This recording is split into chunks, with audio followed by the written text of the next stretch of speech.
네, 반갑습니다. 이렇게 더운 날씨에 후덥지근한데, 이렇게 또 공부 겸 제 목소리를 들으시겠다고 이렇게 저도 자주 여기 쉽게 오기 어려운 곳인데, 여기까지 오시게 된 거를 후회하면서 돌아가지 않으시게 했으면 좋겠습니다. 무슨 얘기부터 해야 될지를 좀 고민입니다. 사실은 이렇게 인터뷰는 많이 했는데 누가 그러면 되게 이거 왜 쓰셨어? 이렇게 물어보면 내가 대답하고 이런 거라서 괜찮아. 나 혼자 이렇게 막 떠들 생각하니까 좀 이렇게 난감할 뿐만 아니라 아마 이 알라딘에서 이렇게 하신 분들이잖아요. 저 알라딘 되게 무서워하거든요. 알라딘 서재 이렇게 리뷰 쓰시는 분들 되게 무서워하는데 그분들 중에 일부가 오셔서 제가 무슨 거짓말을 하나 이상한 헛소리를 하면 내가 다 적어서 올려야지 이런 소리 하실까 봐 잠시 매우 긴장이 됩니다. 또 한편으로는 이 겉장을 보시고 이게 제가 아닐까 이렇게 생각하신 분들도 있을 것 같은데 저도 잠시 그렇지 않죠. 사실 이거 그리신 분 만난 적이 없거든요. 내가 라식을 하면 이렇게 될까 하는 생각 들고 또 한편으로는 난 핸드폰 이런 거 안 갖고 있는데 제가 터치폰 쓰는 사람으로 이렇게 굉장히 업그레이드해서 해주셨다면 굉장히 즐겁기도 하고 그랬는데 이런 것 같습니다. 제가 책을 쓰게 되는 게 이게 한 6번째 책이고요. 2004년 5월부터 1년에 한 권 정도씩 지금 쓰고 있는 것 같은데 결국은 이런 것 같습니다. 내가 지금 제일 재미있어 하고 관심 갖는 영역에 대해서 글을 쓰게 되는 것 같습니다. 그러니까 첫 책은 비즈니스 심리학이라는 제가 우연찮게 회사 사람들과 같이 일을 할 일이 있어서 이 사람들 참 신기하다 하면서 봤던 내용들이었고요. 두 번째 책은 전래동화 속의 비밀 코드라고 동화에 대한 전래동화 얘기였는데 그때 제 애가 6살, 2살 이런 애들이라서 매일 애들이랑 이렇게 동화책 읽어주고 그림책 읽어주면서 제가 느꼈던 생각들. 왜 이렇게 엄마랑 딸 얘기에는 새어머니만 나오는 걸까? 도대체 왜 이렇게 새어머니 나쁜 사람일까? 왜 꼭 형제가 나오면 삼형제고 막내 아들만 이렇게 주인공일까? 이런 생각들을 나름의 궁금증들을 풀어가고 책을 찾아보고 한국 전래동화에서 공부하면서 나온 책이었고요. 결국 그러다가 보니까 이제 모든 영화라는 건 성장 영화의 코드로 대중 영화를 보면서 썼던 관계의 재구성이라는 책도 있었고, 근데 사실 이 책의 내용들은 그때부터 시작됐습니다. 그 고민들은 제가 3, 4년 전부터 이 거리를 이렇게 다니면서 보는 수많은 이미지들이 갖는 의미가 뭘까? 내가 어릴 때 생각했던 건 너무 많이 달라져 있는 것도 있고요. 어떤 거는 전혀 존재하지 않던 이 도시성일 수도 있고 현대성일 수도 있고요. 이 현대적 이미지들, 현대의 도시적 삶이 됐기 때문에 생긴 이런 변화들, 도대체 그게 그냥 도시가 나한테 강제하는 건지, 아니 내가 원해서 만들어진 건지, 그게 나의 삶에 어떤 영향을 미치고 있는지에 대해서 고민을 하게 됐어요. 근데 그거를 하나의 화두로 뽑아내서 불신이다, 사회 병리적 문제다 이렇게 얘기하기보다는 뭔가 겉에 드러나는 이 이야기들 하나하나가 나름의 리듬 그리고 나름의 깊숙한 핵심적 관통하고 있는 일관된 이유가 있을 거라는 생각을 하게 됐습니다. 예를 들면 이런 거예요. 저는 어릴 때 김밥을 먹는 걸 참 좋아했었는데 어릴 때 어쩌다가 어머니가 김밥을 이렇게 막 싸시면은 그날은 이제 한 며칠을 그걸 먹어도 안 물렸고 어머니가 싸주지 않으면 사실 먹을 길이 없는 친구가 싸와야지 먹는 거였는데 어느 날부터 그 김간의 브랜드 얘기해도 되죠. 그러니까 즉석김밥이라는 게 만들어지고 이 집이 문도 안 닫고 24시간을 하기 시작하더라고요. 그러니까 그 순간부터는 내가 처음에 너무 좋았죠. 그걸 한 2,000원 정도만 내면 먹을 수 있다는 사실이. 근데 어느 순간부터는 24시간 먹는 김밥이니까 옛날에 되게 소중한 음식이었는데 어느 날부터는 누가 김밥밖에 없는데 괜찮으세요라고 얘기하는 굉장히 한 끼라고 생각할 수 없고 별식도 아닌 게 됐고요. 식혜도 그렇죠. 깡통 식혜가 나온 다음부터는 식혜는 옛날에 참 어쩌다 한번 시골집 가거나 명절 때 이제 할머니가 정성 들여 하시면 어쩌다 먹는 그런 거였는데 굉장히 싼 음료가 돼버렸고요. 또 제 책에는 안 나와 있지만 제가 며칠 전에 저녁에 고깃집에서 고기를 먹는데 된장찌개가 공깃밥 시키면 요즘 주지 않습니까? 전 된장찌개 굉장히 좋아하는데 어느 순간부터 식당 가서 된장찌개를 돈 주고 사 먹으면 아깝다는 생각이 드는 거예요. 그러니까 된장찌개만을 메뉴로 시켜 먹는 해물 된장찌개 말고 그냥 그냥 일반 된장찌개 시켜 먹는 건 왠지 돈 아까운 짓인, 순두부라도 먹어야 될 것 같은. 그러니까 뭔가 그런 이미지가 우리 안에서는 달라지게 된 거죠. 그러니까 도대체 그게 왜 그렇게 됐을까에 대한 생각들을 하나하나 하게 됐습니다.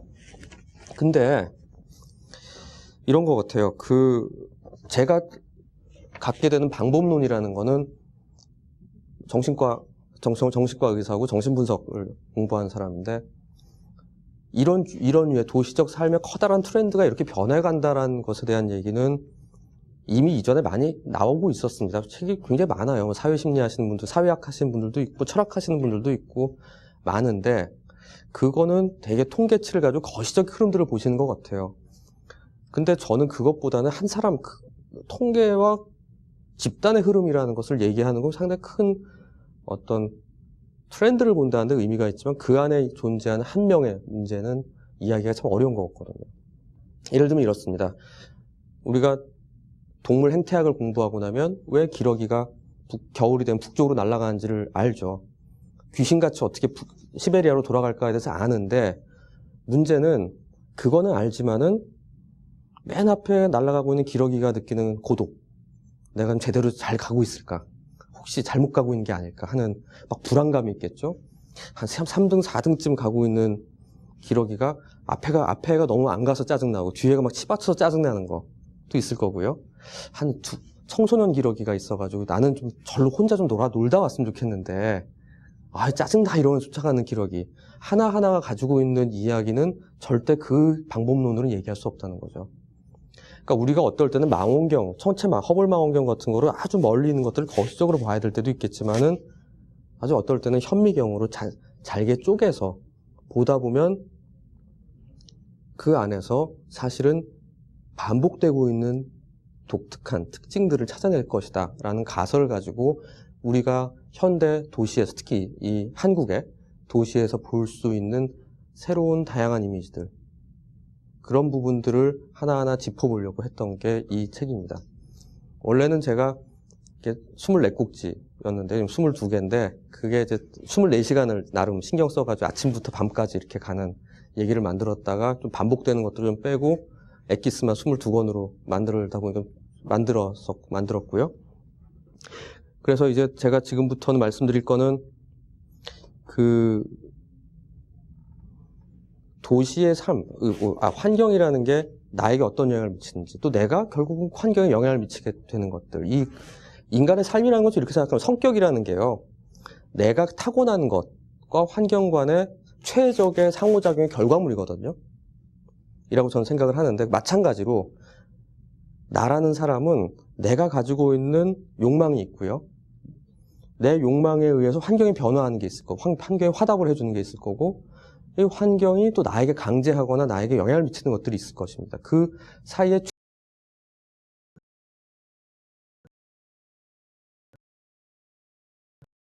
하나의 타협점 속에 나는 존재한다고 생각합니다. 매일매일 우리들의 선택은 그 안에 존재하거든요.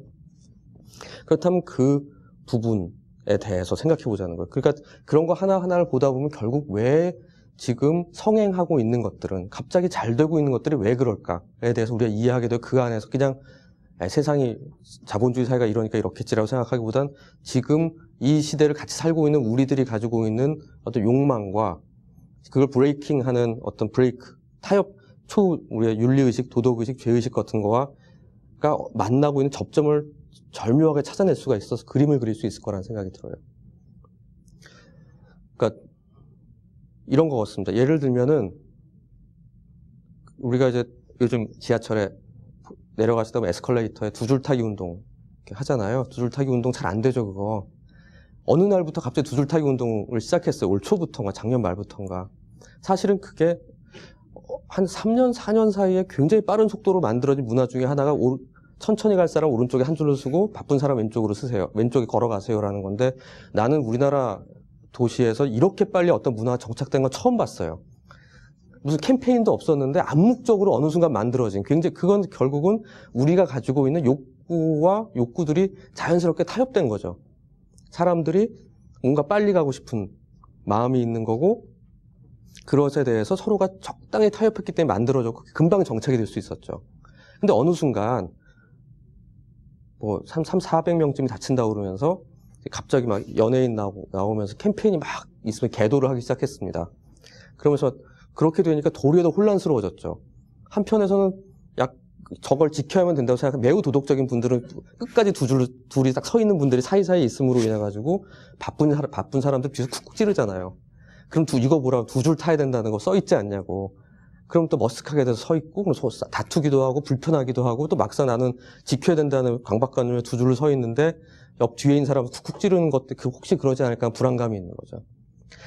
근데 도대체 왜 수십만 명, 수백만 명이 타는 것 중에 사실 400명 다치는 거는 정말 조금일지도 모르는데, 뭘까 막 리서치를 해보니까, 한쪽으로만 줄을 다 서 있으면 승강기가 잘 고장난대요. 그래서 승강기 안전협회에서 이 승강기의 내구성, 연한을 높이기 위해서 이런 식의 문화가 승강기 관점에서 보면 나쁜 거죠. 근데 우리 인간의 관점에서는 지금 있는 이 한 줄 서고 한 줄 걷는 게 훨씬 편안하잖아요. 우리는 우리의 순리에 맞거든요. 그러니까 그게 잘 안 고쳐지는 거죠. 아무리 캠페인을 해서 막 계도를 한다고 해도 절대 바뀌지 않는 것들이 있는 거거든요. 바로 그런 부분에서 우리가 이 도시의 삶을 하나하나 보면은 아무리 누가 강제한다고 안 되는 게 있는 거고요. 그 다음에 우리가 원한다면, 아니면 원한다면 사실은 개판이 된다면은 우우하고 다 같이 걸어 올라가는 걸 텐데 그게 아닌 나름의 어느 정도 선에서의 타협점들이 항상 만들어지는 게 우리의 삶의 어떤 모습인 것 같다는 겁니다. 근데 그런 부분에 대해서 만약 신문이나 우리 시사주간지, 여기 나와 있는 꼭지들이 되게 시사주간지 꼭지들이랑 되게 비슷한데, 뭐 되게 그래서 사회가 문제다.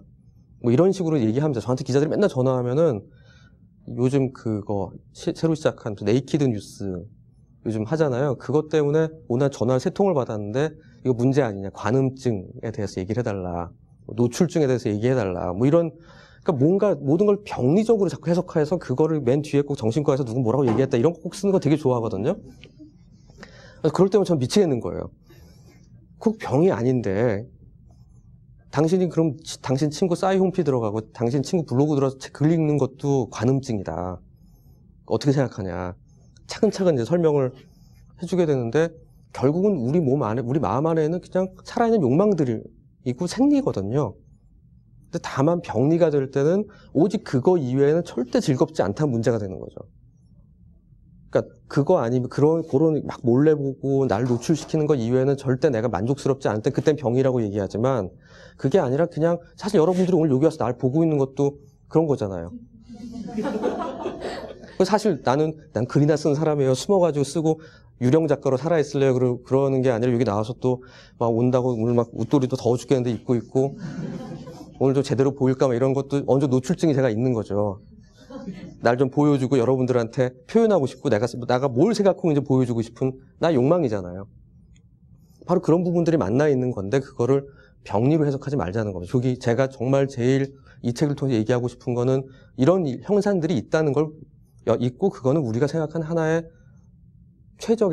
나름의 우리가 사는 차선의 방법들을 찾아낸 거라고 생각을 하고 그 다음에 어떻게 할 거냐고 왜 없냐고 막 주장하는 분들이 있어요. 그건 여러분들이 찾을 문제 같아요. 내가 할 문제는 아닌 거고 그냥 아는 것만으로도 저는 70%는 좋아진다고 생각합니다. 제가 상담하고 치료하는 환자들 이것까지 주장하는 건 자기는 아무 문제 없다는 거거든요. 근데 괴롭다고 자꾸 와요. 아무 문제 없다고 얘기하면서 계속 오는 이유를 모르겠어요. 근데 어느 날 갑자기 한참 얘기를 하다가 우리가 아하 현상이라는 게 있어요. 그게 뭐냐면은 누구누구 씨는 이전에 나한테 이렇게 얘기를 했는데 사실은 어떻게 직장에서 얘기한 이 내용이 사실은 2년 전에 당신이 있었던 일, 또 5년 전에 있었던 일들과 매우 유사한 패턴이 반복되는 것 같은데, 또 나한테도 그렇게 대하는 것 같은데 어떻게 생각하십니까? 전혀 연관성이 없을 것 같은데 연관성을 만들어주고 찾아보면 있거든요. 그 순간 아하 하고 뭔가 딱 느껴지는 게 있거든요. 내가 이제 이런 식으로 내가 그동안 패턴이 반복되고 있구나 라는 걸 느끼는 순간 알면은 거기서부터 시작하는 거예요. 뭔가 당신이 딱 하면서 다른 사람이 됐어요가 아니라 내가 계속 이렇게 반복된다 되고 무의식적으로 계속 반복하던 게 있었구나 정도를 이해하는 거. 그러니까 그 다음 단계가 뭐냐면 흥미로운 거는 그 다음 단계에 얘기하시는 분은 이제 알겠는데 내가 왜 이러는지 알겠는데 그래도 할 수밖에 없어요. 어떻게 하죠? 나는 왜 그 사람이 좋을까요? 나쁜 사람인 거 아는데? 라고 얘기를 했는데, 근데 이제 왜 내가 이 사람을 좋아하는지는 알게 됐어요. 근데 좋은 걸 어떻게 하죠? 아직까지는. 그 다음부터 조금씩 그 다음 변화, 이제 아니까 도대체 왜 좋아하는지를 아니까 그 다음 변화를 알 수 있죠. 그 다음 선택을 할 수가 있는 거거든요. 근데 그 방법도 달라요. 저는 그거는 사람마다 다르다고 생각해요. 계속 그 사람을 누군가를 또 그렇게 만난다고 그 초이스를 선택한다고 해서 그 사람이 나쁜 사람이고 천하의 몹쓸 놈이 되는 건 아니거든요. 그 다음에는 여러분의 선택이 된다고 저는 생각을 합니다. 자, 그래서 그런 부분에서 결국 인간에게 있어 저는 소통과 관계에 대한 얘기들을 많이 하고 있는데 특히 이제 첫 번째 챕터로 나와 있는 얘기들은 소통과 관계의 어떤 하나의 매개체들이 되는 것에 대한 얘기들을 이제 해드리고 있어요. 여기 보면은 연락 올 때도 없는데 휴대전화를 만지작거리는 나의 심리는 이렇게 저도 자꾸 혹시 놓친 문자가 있지 않을까 이러면서 자꾸 열어보게 돼요. 열어보고 이거로 할 일 없으면 이제 서로 이렇게 뻘쭘해지면 각자 문자 하잖아요. 이렇게 혹시 뭐 있나 없나 이렇게 보게 되는데 어느 순간부터 예를 들면 우리 편집자 같이 왔는데 저도 뭐 할 게 미리 전화를 하거든요. 문자를 먼저 하게 돼요. 지금 전화 가능한가요? 아니면 전화 주세요. 혹시 뭔가 특히 이제 저는 외래를 보는 시간이 많으니까 외래를 3시간, 4시간씩 보고 있으면 사실은 물론 사실 짬은 있는데 상담하고 있는데 전화 오면 좀 그렇거든요. 전화기를 끄고 있을 수는 없고요. 한 4시간쯤 되니까 혹시 병실에 문제가 있을 수도 있고. 근데 갑자기 급하다고 전화가 띡 날라오는 것보다는 뭐 상의 드릴 게 있으니 전화 부탁합니다. 그럼 제가 환자 빈 시간에 전화할 수가 있잖아요. 그 얘기는 뭐냐면은 이상하게 우리는 굉장히 문자 메시지를 아주 좋아해요. 사실 흔히 여러분들도 그런 경험 해보셨을 거예요. 전화로 30초면 끝날 얘기 문자 하느라고 한 20통 왔다 갔다 하죠. 짧게. 뭐해? 어떻게? 뭐 킥킥킥 뭐 이러면서 왔다 갔다 하는 특히 어린 나이일수록 더 한 것 같아요. 어떤 저랑 상담실 고등학생 애들은 엄마 있고 얘가 우리 애가 어떻게 막 뭐라고 하면 한참 얘기하는데 저를 보면서도 계속 이러고 있거든요. 병원 상담하면서도 이제 문자질을 하는 애들인데 저도 그런 애들이 이해는 가요. 도대체 왜 우리는 전화보다 문자를 이렇게 선호하게 됐을까에 대한 얘기가 첫 번째 얘기입니다. 문자를 쓴다는 거는 결국은 이제 우리가 커뮤니케이션 패턴에 있어가지고 동시성과 성으로 나눌 수가 있습니다. 이 동시성 커뮤니케이션이라는 거는 지금 여러분과 함께 내가 대적하고 있는 거 똑같아요. 바로바로 저는 여러분들 중에 누군가를 계속 눈을 마주치면서 이 인간 뭐야 이러고 있으면 제가 확 얼게 되고요. 좀 반응들이 좋으면 제가 기분이 좋아지고요. 그래서 다소간에 제가 순발력을 필요로 하죠. 이런 것들이 예를 들면은 바로 페이스 투 페이스로 만나는 거 내지는 전화를 한다든지 뭐 이런 것들이 있을 수 있는데 이거는 상당히 순발력을 요구합니다. 근데 이에 비해서 비동시성이 있는 게 고전적인 건 팩스, 이메일, 아니 전화, 내지는 문자 메시지 이런 것들이 있을 수 있어요. 그러니까 이거는 한번 가면 뭔가를 적어서 돌아오는 단번에 왔다 갔다 하는 게 아니라 커뮤니케이션이긴 하되 내가 받아서 완급 조절을 할 수가 있죠. 다시 돌려주는 데 있어서. 근데 이게 주는 안정감이라는 게 꽤 크거든요. 왜냐하면 내가 페이스를 조절할 수 있다는 점에서 상당히 괜찮은 방법 중에 하나입니다. 그러니까 예를 들면은 이런 게 없을 때 우리가 맨날 미국 드라마 영화 보면 꼭 있는 게 우리나라에서 실패한 문화 중에 하나가 메시지 하는 거 있잖아요. 집에 뭐 띡 하면 메시지를 남겨주세요. 보이스메일 하는. 우리나라 참 안 되죠. 그게 다 핸드폰 하니까. 걔들은 그걸 통해서 비동시성 메시지들을 이제 이용하는 건데 우리나라 문자를 이제 하든지 메일을 사용하는데 도대체 이게 왜 그럴까에 대해서는 저는 이렇게 생각해요. 나의 삶의 컨티뉴이티를 유지하기 위해서. 우리의 삶이라는 건 나는 꾸준히 흐름이라는 걸 유지하고 싶은 욕구가 있거든요. 그게 내가 원하지 않은 상태에서 타인에 의해서 방해받는 것들을 굉장히 싫어합니다. 예를 들면은 내가 한참 우리가 흔히 이런 얘기하죠. 일만 하려고 그러면 전화 온다. 전 참 신기한 것 중에 하나가 제가 환자랑 상담만 하면 보호자가 전화를 받아요. 이상하게 전화가 와요. 밖에서 조용히 있던 사람들인데. 내지는 컴퓨터로 일 좀 하시려고 그러면 문자 우리 메신저에서 띵 하면서 뭐해 하고 날라오잖아요. 심심해 뭐 이러면서. 그런 식으로 띵 날라오는 게 내가 나의 생각의 흐름에 지속성, 일관성이 타인에 의해서 인터럽션 되는 게 싫거든요. 그렇기 때문에 내가 싫기 때문에 다른 사람 저쪽 상대방도 싫을 거라는 가정을 하게 되죠. 그래서 내가 누군가하고 얘기할 때도 먼저 그쪽을 선호하게 되는 경향이 있습니다. 그게 첫 번째. 내가 싫은 건 남도 싫을 것이다. 우리가 보통 쿨이라고 얘기하는 적당한 거리를 두는 관계들이 많기 때문에. 두 번째. 혹시 내가 그렇기 때문에 제일 두려운 게 저 사람이 지금 전화 가능한 상태인지 꼭 물어보잖아요. 그런 것들이 뭐 비슷하냐면 저는 화장실 들어가면 문 똑똑 두드리는 거 비슷한 것 같아요. 낙낙 하는 것 같이 지금 전화 가능해? 라고 얘기를 하는 그런 상태를 알아보는 부분이 있고요. 두 번째로는 내 리듬, 내가 이 완급을 내가 리듬을 조절할 수 있을 것이라는 하고 싶다는 욕망이 강하기 때문에 우리 문자 메시지를 굉장히 선호하게 되는 것 같습니다. 이 두 가지, 근데 그런 류의 부분들이 우리 욕구가 있는데 그 욕구를 IT가 정보통신기술들이 우리를 통해서 그것들을 만족시켜주기 때문에 잘 만족시켜주는 건 살아남고요. 그 기술이. 만족시켜주지 못하면 그 기술은 없어지게 되거든요. 그러니까 어느 선을 넘어서면 선을 넘어서는 너무 강한 기술이 우리에게 주어지면 또 우리가 그건 도리 정착이 잘 안 되는 것 같아요. 예를 들면은 제가 요즘 최근을 보면 그럴 기술들이 하나가 그 3G로 영상통화하는 거. 광고는 무진장하지만 그거 여러분들 잘 안 하시잖아요. 그거 원치 않죠. 그거 어디야 제일 우리가 전화해서 제일 무서운 게 지금 어디야를 알리바이를 대는. 그런데 3G 영상통화를 옆에 있는 사람 다 대봐. 막 이러기 시작하면 서로 간에 이 신뢰가 깨지잖아요. 그러니까 아예 처음부터 저도 3G가 되는 전화기를 갖고 있지만은 안 하거든요. 재밌는 쓰니까 한번 해봐 했다가 굉장히 큰 족쇄에 걸릴 것 같아가지고 난 할 줄 모른다로 지금 돼 있는 상태인데 뭐 그런 게 있고 그다음 친구 찾기 서비스 같은 거.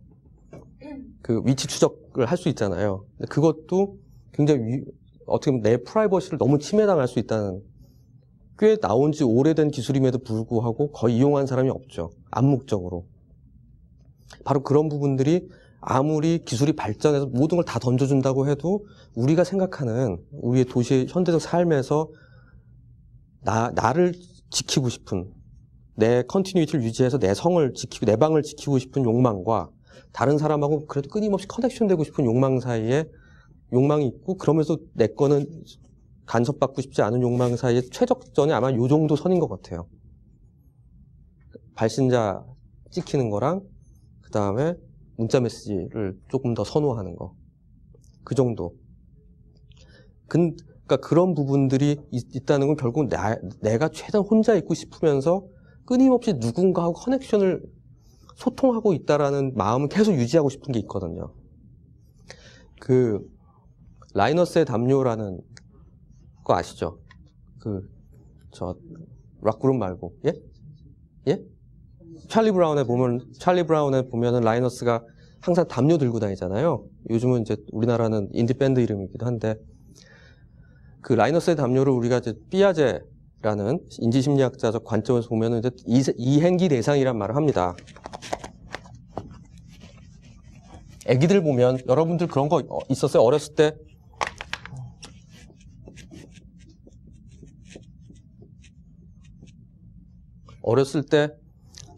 어지러워라.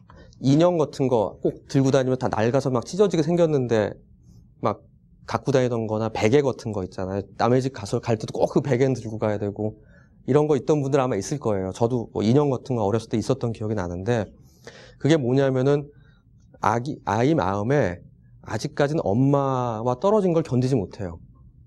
그러니까 엄마가 없으면은 너무 불안해. 근데 아주 어릴 땐 그렇고요. 조금 지나고 난 다음에 엄마가 없더라도 안 보이더라도 그냥 견딜만 한데 그럼 대신 내가 좀 마음을 편하게 가질 만한 그런 거 하나 같이 입고 있으면 훨씬 편한 것 같아. 내 마음을 편안하게 해주는 그런 대상이 있는 걸 이행기 대상이라고 하거든요. 그게 아까 라이너스 같이 담요를 끌고 다닌다든지 그러니까 그런 걸 좀 이렇게 만지고 이렇게 하면 조금 그 불안감이 줄어들게 돼요. 근데 저는 흥미롭게도 이런 생각을 해봅니다. 현대인에게 있어가지고 이 핸드폰이라는 게 바로 그런 이행기 대상의 물건 중에 하나라는 생각이 들어요. 없으면 불안하고 자꾸 그 오빠와 아저씨의 차이가 이제 아저씨는 찾고 다니고 오빠는 들고 다닌다고 이렇게 얘기하기도 하던데 그 손에서 떼질 못하잖아요. 뭔가 만지작거리고 계속. 즉 우리 현대인에게 있어가지고 누군가하고 이제 엄마는 아니지만은 누군가하고 커넥션 되어 있고 누군가하고 내가 소통하고 있다라는 걸 계속 확인받고 싶은 욕망, 혹시 놓치지 않았나 하는 욕망들이 계속 그걸 통해서 맞아 누군가하고 아니 별일 없을 때 제가 그 핸드폰 중독에 대한 연구를 하는데 핸드폰 중독 연구하면 제일 많이 일반인이 뜨는 것 중에 하나가 할 일이 없으면은 친구에게 문자를 보낸다. 쓸데없이 그냥 뭔가 안부를 주고받는. 블로그나 싸이홈피도 마찬가지죠. 미니홈피 같은 것도 만난 지 1년 됐는데 왠지 친한 것 같을 때 있잖아요. 사실 직접 만난 적이 없는데 걔가 요즘 뭐 하고 뭐 했는지 열심히 올리는 친구 매일 들어가서 뭐 댓글 달고 왔다 갔다 하다 보면은 왠지 걔랑은 계속 커넥션 돼 있는 느낌이 들죠. 저는 그런 부분들을 일종의 가성 친밀감이라고 생각을 해요. 사실은 진짜 친한 거 아닌데 뭔가 연결되어 있다는 느낌만 갖는 거죠. 그러니까 예전에 비하면은 연결되어 있다는 느낌을 가질 만한 물건이 굉장히 많아졌어요. 루트가. 뭐 핸드폰도 있고 문자도 있고 이메일도 있고 뭐 미니홈피나 블로그도 있고 다양하게 있는데 그게 실제로 만나서 정말 무슨 일 어땠는지 얼굴 표정 보면서 이야기하거나 할 일을 줄어들게 하는 경향도 있고 왠지 우린 친하다고 생각하게 만드는 부분이 있어요. 그런 부분에서는 좋은 점도 있지만 그걸 잊어서는 안 되는 게 이거는 슈도라는 거예요. 진짜가 아니거든요. 작게 방법은 많지만 최대한 실제로 친해지려면 만나는 게 필요한데 그게 없이 그냥 대리만족하는 아스파탐 같은 느낌인 거죠. 그래서 대인 긴장감이 많을수록 거기에 굉장히 몰입을 하게 되거든요, 우리가. 그럴 때일수록 실제로 풀라는 겁니다. 만나서. 그게 무서워서 빙빙 돌려요. 요즘 참 치졸한 방법 중에 하나로 생각하는 게 젊은 친구들이 헤어질 때 문자로 통보하는 경우가 참 많습니다.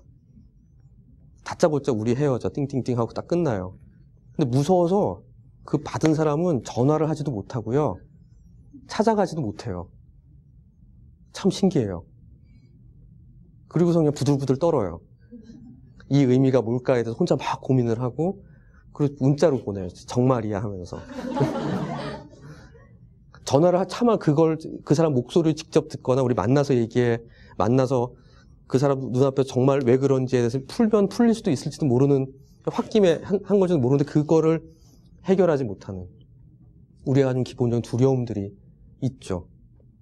그리고 그 사람 감정을 직접 알려고 하는 게 아니라 미니홈피나 블로그에 올라가 있는 오늘의 표시 이런 거 가지고 일희일비가 일어나거든요. 그러니까 여러분들은 어떻게 그럴 수가 싶을지 모르겠지만은 대학생 친구들이 실연하고 그런 문제가 생겼을 때도 정신과에 와요. 좀 되게 좋아져가지고 정신과에 와서 상담을 하러 옵니다.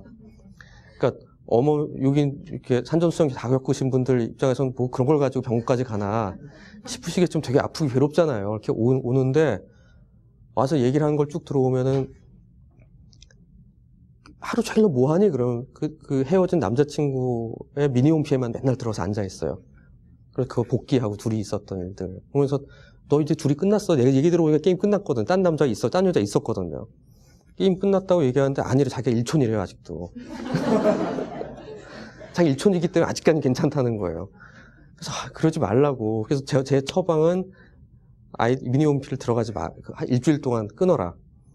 너 자꾸 그 안에서 만들어낸 가상의 즐거웠던 친밀감에 계속 여전히 매몰되어 있기 때문에 그리고 만나서 풀어라. 그리고 확인해라. 그건데 못하더라고요. 그럼 두려운 거죠. 이제 그런 부분들이 우리의 삶의 변수들이 많아지는 것 같아요. 어떤 관계의 변수들이. 소통의 방법론이 많아지니까. 근데 그럼에도 불구하고 올디스 벅 구디스일 수도 있고 클래식일 수도 있지만은 아무리 야구에서 보면 변화구가 많이 늘어난다고 해도 직구가 없으면 아무 의미 없잖아요. 좋은 직구를 던져야지 나머지 변화구들이 의미가 있듯이 실제로 몸과 몸이 부딪히는 아주 고전적인 무언가가 일어나는 것이 베이스에 깔려있지 않으면 관계는 현대적 관계는 외로울 뿐이에요. 그래서 핸드폰에 200개, 300개의 주소, 전화번호가 있지만 막상 어떨 때 너무 외롭고 누구 만나고 싶어 막 돌려봐도 막상 전화 걸 데가 없을 때가 있거든요. 그럴 때가 있습니다, 사람이. 그러니까 외롭습니다. 그럴 수밖에 없는 거예요. 이제 바쁘고 왜 누군가 저 사람 네트워크도 되게 좋고 그런 사람 같은데 어느 때 보면 만날 사람이 없어요. 근데 막상 내가 원할 때는 참 답답한 일이 벌어지는 거죠. 그게 지금의 우리의 삶의 특징들 중에 하나인 것 같습니다. 한편으로는 어떻게든 혼자 있고 싶고요. 나만의 공간, 나만의 세계를 가지려는 노력이 굉장히 가열차게 있는가 하면 또 한편으로는 왠지 아쉬워. 어딘가에 속해 있고 싶어요. 뭔가에 소속되어 있을 때 가는 안정감이 굉장히 간절한 그런 두 개의 딜레마 사이에서 고민하는 게 우리 도시인 내지 현대인의 삶의 현재라는 생각이 듭니다. 그런 부분에서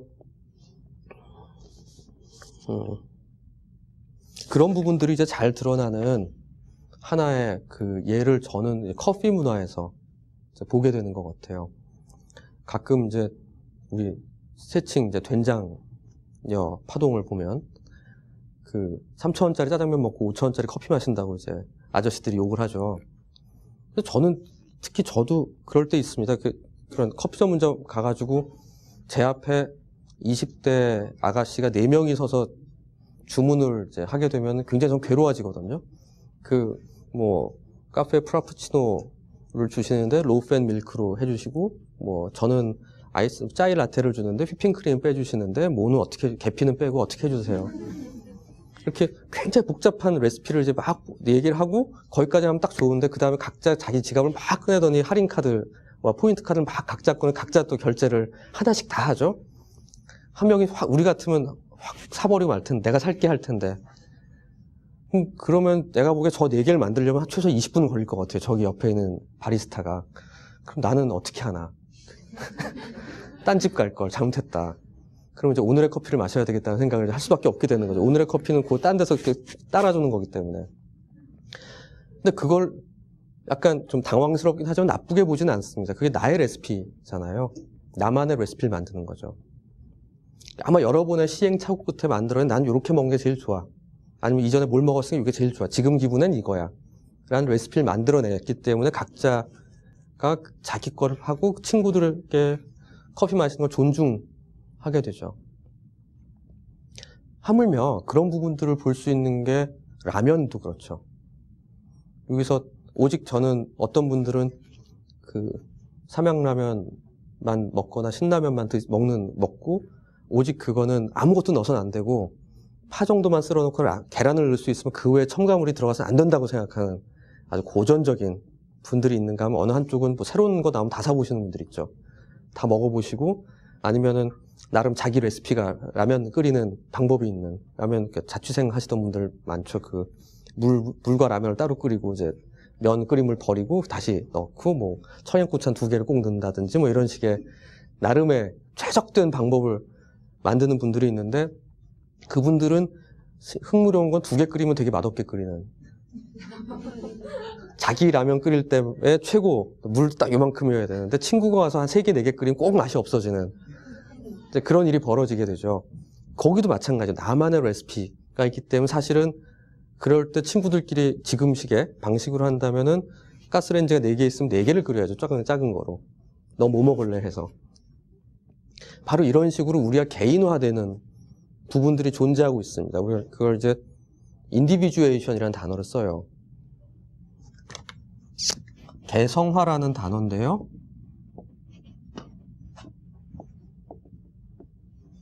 그러니까 인디비주얼이란 말은 아시잖아요. 개인이 그거죠. 근데 인디바이드 자를 수 없는, 즉 더 이상 그 무엇으로도 자를 수 없는 나라는 하나의 개체가 만들어지는 게 우리가 추구하는 삶의 목표입니다. 그냥 개인화하고는 다른 거예요. 개인주의하고는. 그러니까 개인주의라는 거는 그냥 이기적인 부분이 좀 더 강한 부분이지만은 개성화라는 거는 그게 아니라 나와 너 사이에, 나와 우리 사이에서 그냥 그럼에 불구하고 나의 것, 더 이상 자를 수 없는 나만의 것이 무엇이다라는 걸 내가 아는 거죠. 그러니까 그게 좋을 수도 있고 나쁠 수도 있지만은, 좋은 점도 있고 나쁜 점도 있지만은, 그런 전체적으로 볼 때 이게 나야, 이게 나야라고 할 수 있는 거. 그게 우리가 추구하는 삶의 완성체라고 저는 생각하거든요. 그게 가장 성숙한 인간이고요. 그러니까 나의 한계도 인정하는 거고, 내가 잘하는 점도 인정할 수 있을 때. 바로 그런 부분들이 우리가 가게 되는 인디비주얼한 삶의 목표들입니다. 인디비주에이션이라고 이제 융식으로 얘기하면 그렇게 얘기하는데요. 근데 그러면서 또 한편의 부분은 내가 어딘가 속해 있는 나라는 것에 대한 욕망도 아주 강합니다. 그걸 확인했을 때 갖는 동질감. 우리가 2002년 월드컵 때 다 붉은색 티셔츠 쪼가리를 다 입고 방방방방 하는데 제가 그 티가 없어가지고 파란색 스포츠 티밖에 없어가지고 그걸 입고 나갔어요.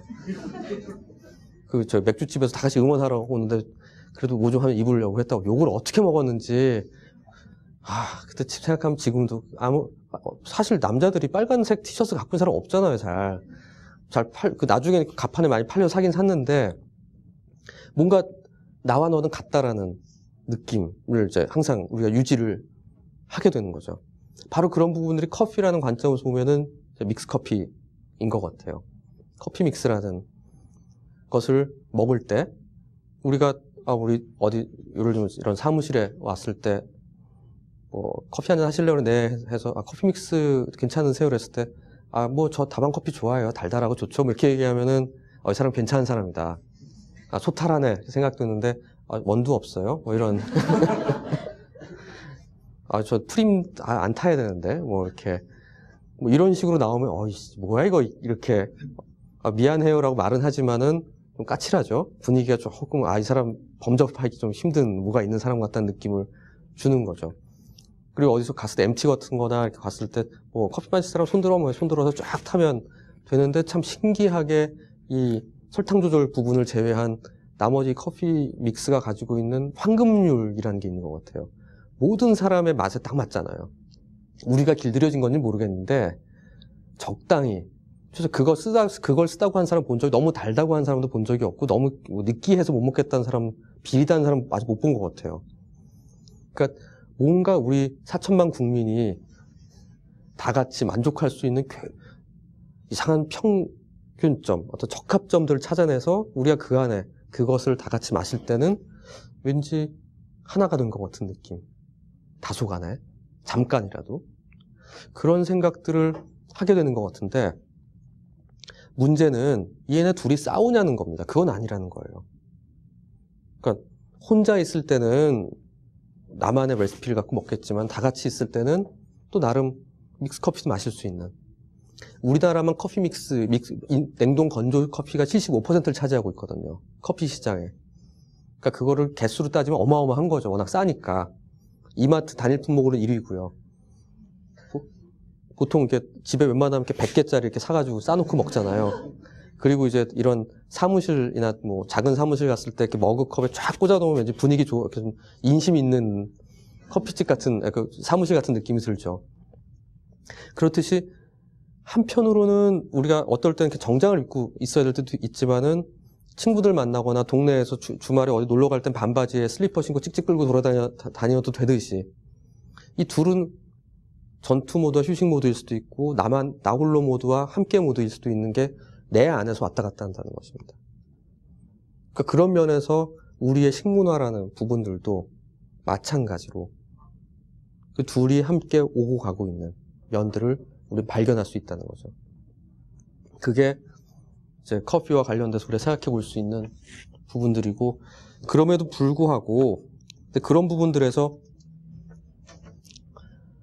우리가 나라는 사람의 어떤 개성을 만들어가는 과정은 또 무엇이라고 설명할 수 있냐면은, 우리가 에릭슨이라는 사람이 이렇게 얘기했는데, 인간의 정체성이라는 거는 개인의 정체성과 사회적 정체성, 이 둘이 통합되는 것이라고 얘기를 합니다. 특히 성인기에는. 근데 정체성이 뭐냐라고 이렇게 얘기하면 정체성은 아이덴티티가 정체성이죠. 아이덴티티가 우리 아이디 패스워드 아이디가 아이덴티티. 근데 너의 정체가 뭐냐 할 때 그 정체성인데, 정체성이 뭐냐라고 여러분들한테 띡 물어보면 아마 쉽사리 대답하기 어려우실 거예요. 정체성이란 말은 참 많이 쓰시잖아요. 정체성이 모호해서 막 이런 얘기도 하시고 뭐 성정체성 이런 말도 쓰고요. 아주 쉽게 오늘 말씀은 일종 벡터 값입니다. 정체성은 내가 어디에 있고 지금 현재 어디로 향할 것인지를 아는 거. 그러니까 내가 지금 어디에 서 있는데 과거에 어디에서 왔고 어디서부터 왔는 컨티뉴이티 관점. 과거에는 어디서 와서 지금 현재 어디에 와 있는 상태고 앞으로 어디로 갈 건지를 알고 있을 때 그 사람은 자기 정체성이 확립되어 있고 어느 정도 만들어진 사람이라고 생각을 해요.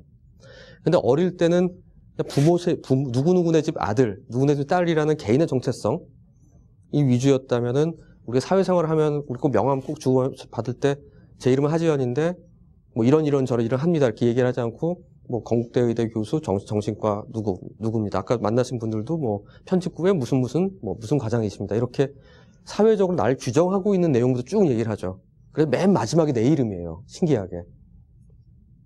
내 이름이 먼저 와야 될 것 같은데 오직 나만의 나니까. 근데 나라는 사람을 얘기할 때 뭐 무슨 대학 몇 학년 몇 반 누구입니다. 몇 학년 무슨 과 누구입니다. 라는 식으로 나는 내가 생각한 1번 정체성을 되게 사회적 정체성 1번을 먼저 얘기하게 돼요. 그러니까 참 난감한 게 노시는 분들은 그래서 꼭 노시는 분들은 얘기할 게 이렇게 뭘 준비하고 있는 누군데요 이렇게 얘기하시더라고요. 일종 정체성이 그렇잖아요. 그러니까 요즘 고시 준비하고 있는 뭐 대학원을 준비하고 있는데요. 사실 이게 논단 얘기잖아요, 그게. 근데 그렇게 하는 누구라는 식으로 내가 지금 어디에 있고 뭘 하려는 사람이라는 얘기를 하게 되는 부분이 있는 것 같아요. 그런 부분에서 우리의 사회적 정체성이라는 거는 사회 속의 나라는 것들 자꾸 규정하게 되거든요. 근데 규정하게 되는데 이 사회 속의 나라는 것의 딜레마는 드디어 여기서 나타나게 됩니다. 제가 만나는 젊은이들이 갖고 있는 제일 큰 고민들이 도대체 내가 좋아하는 게 뭔지 모르겠어요라는 게 하나 있고요. 두 번째는 내가 하고 싶은 거와 해야 하는 것 사이에 딜레마가 있는 것 같아요. 내가 하고 싶은 거 내 욕망에 충실하는 거고요. 내가 해야 하는 거는 내가 내 사회적 정체성이 나에게 아주 어릴 때는 내 개인의 정체성, 부모나 너 이래야 된다라고 생각하거나 아니면은 내 사회에서 나에게 이렇게 살라고 규정하고 있는 거, 이런 모습이라고 규정하는 것들에 충실한 거 사이에서 고민을 하는 거죠. 어떨 때 이쪽에 너무 처음에 충실하다 보면 내가 나를 잃어버린 것 같고요. 그 다음에 너무 내가 살고 싶은 대로만 살다 보면은 내가 붕 떠버려서 어디에 규정되어 있는 내가 누군지를 만들기가 참 난감해지는 경우가 생기거든요. 이게 성인기의 가장 큰 딜레마, 그 부분의 균형 감각을 찾을 때 우리는 이 사람이 완성된 성인이라고 얘기할 수 있거든요. 근데 바로 그런 게 노래방에서 우리가 매일 보게 되는 것 같습니다. 흔히 이런 질문들, 정신과에서 뭐하고 놀아요? 뭐로 스트레스 푸세요? 뭐 이런 얘기 하면 저도 똑같아요. 맨날 얘기해요. 삼겹살 이렇게 먹고 소주 마시다가 이제 2차는 노래방 가서 막 으쌰 하다가 끝날 때 되면 포장마차 가서 하더니 맥주 500cc쯤 먹고 헤어지는 그런 직장인 문화를 가는데 그래서 저희 예를 들면 어떤 회식 같은 걸 하고 딱 가면은 제가 그래도 나름 간호사들도 있고 학생 전공의들도 있고 쭉 있으니까 제가 한 서열 3, 4등쯤 되거든요. 앉아있으면 전 노래방 가는 걸 되게 싫어해서 옛날엔 되게 좋아했는데 요즘은 좀 시끄럽고 그래가지고 이렇게 가만히 앉아있는 편인데 그럼 도리어 불안해요, 친구들이. 그러니까 대개는 처음에 젊은 친구들이 나가서 막 분위기 띄우는 걸 하다가 그때쯤 우리 과장님이나 이렇게 있는 분들한테 노래책을 딱 들고서 딱 가죠. 눈치 빠른 애들이. 그때부터 쭉 보는데 꼭 그 나이 드신 분들의 특성 중에 하나가 뒤에서부터 꺼내서 이렇게 보시기 시작해요. 맨 뒷장부터 최신곡. 안 되는 거 알면서 뭐 있나 이렇게 보시다가 결국은 맨 앞에서 이렇게 결국 맨날 하시던 걸 하면 찍어줘서 노래를 부르는데 그 안에서도 우리가 나만 혼자 신나게 놀 수도 있는데 이 친구들이 이 조직 안에서 누군가가 특히 높은 사람이 소외되면 안 된다라는 생각을 해서 그분을 위해서 그분이 나와서 노래 부를 땐 다 같이 막 뒤에 서서 막 되게 까칠하던 애들까지 다 나와가지고 탬버린 하고 막 노래 부르고 막 어깨동무하고 막 친한 척하고 막 그러고선 그분이 그걸 딱 끝나고 나면 그때부터 이 사람은 버림받거든요. 이 조직이 제일 높은 사람 그게 제일 먼저 부르라고 해도 안 되고 너무 늦게 시켜도 안 돼요. 한 바퀴 돌 때까지 한 대개 4번째, 5번째쯤 시키게 되는 것 같습니다. 왜냐하면은 분위기가 물오른 젊은이들이 막 찍어 넣기 때문에 내가 찍어 넣어 주고 싶어도 한 20번째 곡으로 돼버리거든요. 그래서 쭈삣쭈삣 할 때 빨리 이 사람 부르게 해야 돼요. 부르게 하고 그다음부터 마음대로 놀면 되니까. 근데 마음대로 놀면 될 때 젊은 친구들이 갖는 딜레마가 있는 것 같아요. 저도 뭐 어떨 때는 이제 그런 게 있는 게 저도 젊은데 요즘 제가 재밌게 듣고 막 연습한 노래가 있다고 칩시다. 제가 요즘 재밌어하는 박지훈의 바래진 기억 속인가? 그거를 좋아하는데 내 노래방 가서 부를 수 있을까라는 생각이 드는 거예요. 키가 안 맞을 텐데부터 시작해서 듣는 건 좋죠. 직접 안 불러보면 모르는 거 아니에요. 근데 한 20명쯤 앉아서 내가 노래 부른다고 다 이러고 쳐다보고 있는데 이게 아닌가 봐 하고 중간에 끊어버리면은 새칭 우리 개망이라고 얘기하는 그런 일이 벌어지게 되죠. 내가 부르고 싶은 한번 실험해보고 싶고 막 이런 그리고 내가 뭔가 혼자 막 심취하고 싶은 노래와 대략 지금 분위기쯤 지난번에 회식 때 불렀을 때 아주 분위기 되게 빵 터트렸던 그 곡을 또 한 번 불러줘야 될 것 같은 느낌, 막 안무까지 있는 즉 조직이 나에게 원하는 노래. 그러니까 내가 원하는 노래와 조직이 나에게 부르도록 은밀히 강요하고 있는 그 곡 사이에 끝없는 딜레마가 왔다 갔다 하는 거죠. 하물며 그런 회식과 노래방 같은 데서도 그러고 있으니 매일매일의 일에서는 일요일 날 뭔가를 해야 될 때, 토요일 날 뭔가를 해야 될 때, 아니면 저녁에 야근을 해야 될 때 우리는 선택을 하게 되죠. 근데 위로 올라가면 올라갈수록 그 사람이 성공하는 사람이 되면 될수록 내가 하고 싶은 것에 대한 것들을 포기하게 되거든요. 그게 오랫동안 반복되다가 어느 시점에 오게 되면 그 순간 갑자기 내 인생이 뭐지라는 생각이 오게 됩니다. 그때가 이제 직장인 사춘기라고 얘기하는 기간이 딱 오게 됩니다. 대개 제일 먼저 오게 되는 시기가 직장인 5년 차쯤 오거든요. 5년, 7년 차쯤, 대리 3년 차, 4년 차쯤 되시면 이제 일이 대강 손에 있기 때문에 그때부터는 내가 왜 다니지? 이런 생각이 들게 되죠. 그런 시기가 오게 되는 게 그냥 처음에는 그걸 익숙해지는데 많은 에너지를 넣지만 그 다음에는 그 다음 단계, 내가 이게 정말 좋아서 하는 거야? 라는 근본적인 물음이 오거든요. 우리의 삶에 있어서. 둘이 잘 조화를 이뤘다면 그런 거 없이 잘 넘어갈 수도 있는데 너무 내가 좋아하는 것보다는 중요한 거는 사회가 나에게 뭘 요구하는가에 대해서 아니면 세상이 나한테 뭘 요구하는가 하면 너무 그거에만 충실하다 보면 나를 잃어버리게 된다는 생각을 하게 돼요. 그런 분들이 이제 결국은 한 7년쯤 회사 다니면은 한 반년치 월급이 되니까 그거 딱 띵겨서 여행을 가시던지 아니면은 공부를 시작하죠. 공부를 잘하던 분들은 공부를 시작하고 아닌 분들은 창업 생각하고 뭐 이렇게 되는 것 같습니다. 그래서 도시에 지나가다 보면 작은 커피숍들, 요즘 웬만한 커피숍도 다 어디서 배워오신 분들이고요. 무슨 작은 데서 이태리 이런 데서 있다 오셨던 분들 너무 많고요. 근데 그런 부분들이 각자 자기 삶들을 만족스럽게 찾는 분들이 생긴다는 것 같아요. 근데 그럼에도 불구하고 저는 그런 부분들이 굉장히 좋다고 생각하거든요. 자기가 좋아해서 하는 거니까. 그러니까 우리 삶에 이 현대 도시의 삶이라는 것이 갖는 좋은 점은 누군가에게 의지하지 않고도 내가 어느 정도 내가 원하는 삶들을 만들어낼 수 있는 공간이 여지가 있다는 부분에서는 좋다는 생각이 들거든요. 즉 스테레오티픽하게 생각하는 어떤 삶, 고전적인 이전 세대들이 생각할 때 이래야 된다고 생각하는 삶을 볼 땐 너무 이해가 안 가지만은 그냥 적당히 내가 좋아하기 때문에 하나를 뭔가를 희생하는 대신 내가 원하는 삶을 살 수 있고 그게 인정받을 수 있으면 전 좋은 세상이라고 생각해요. 좋은 사회라고. 그런 부분에서 우리가 이제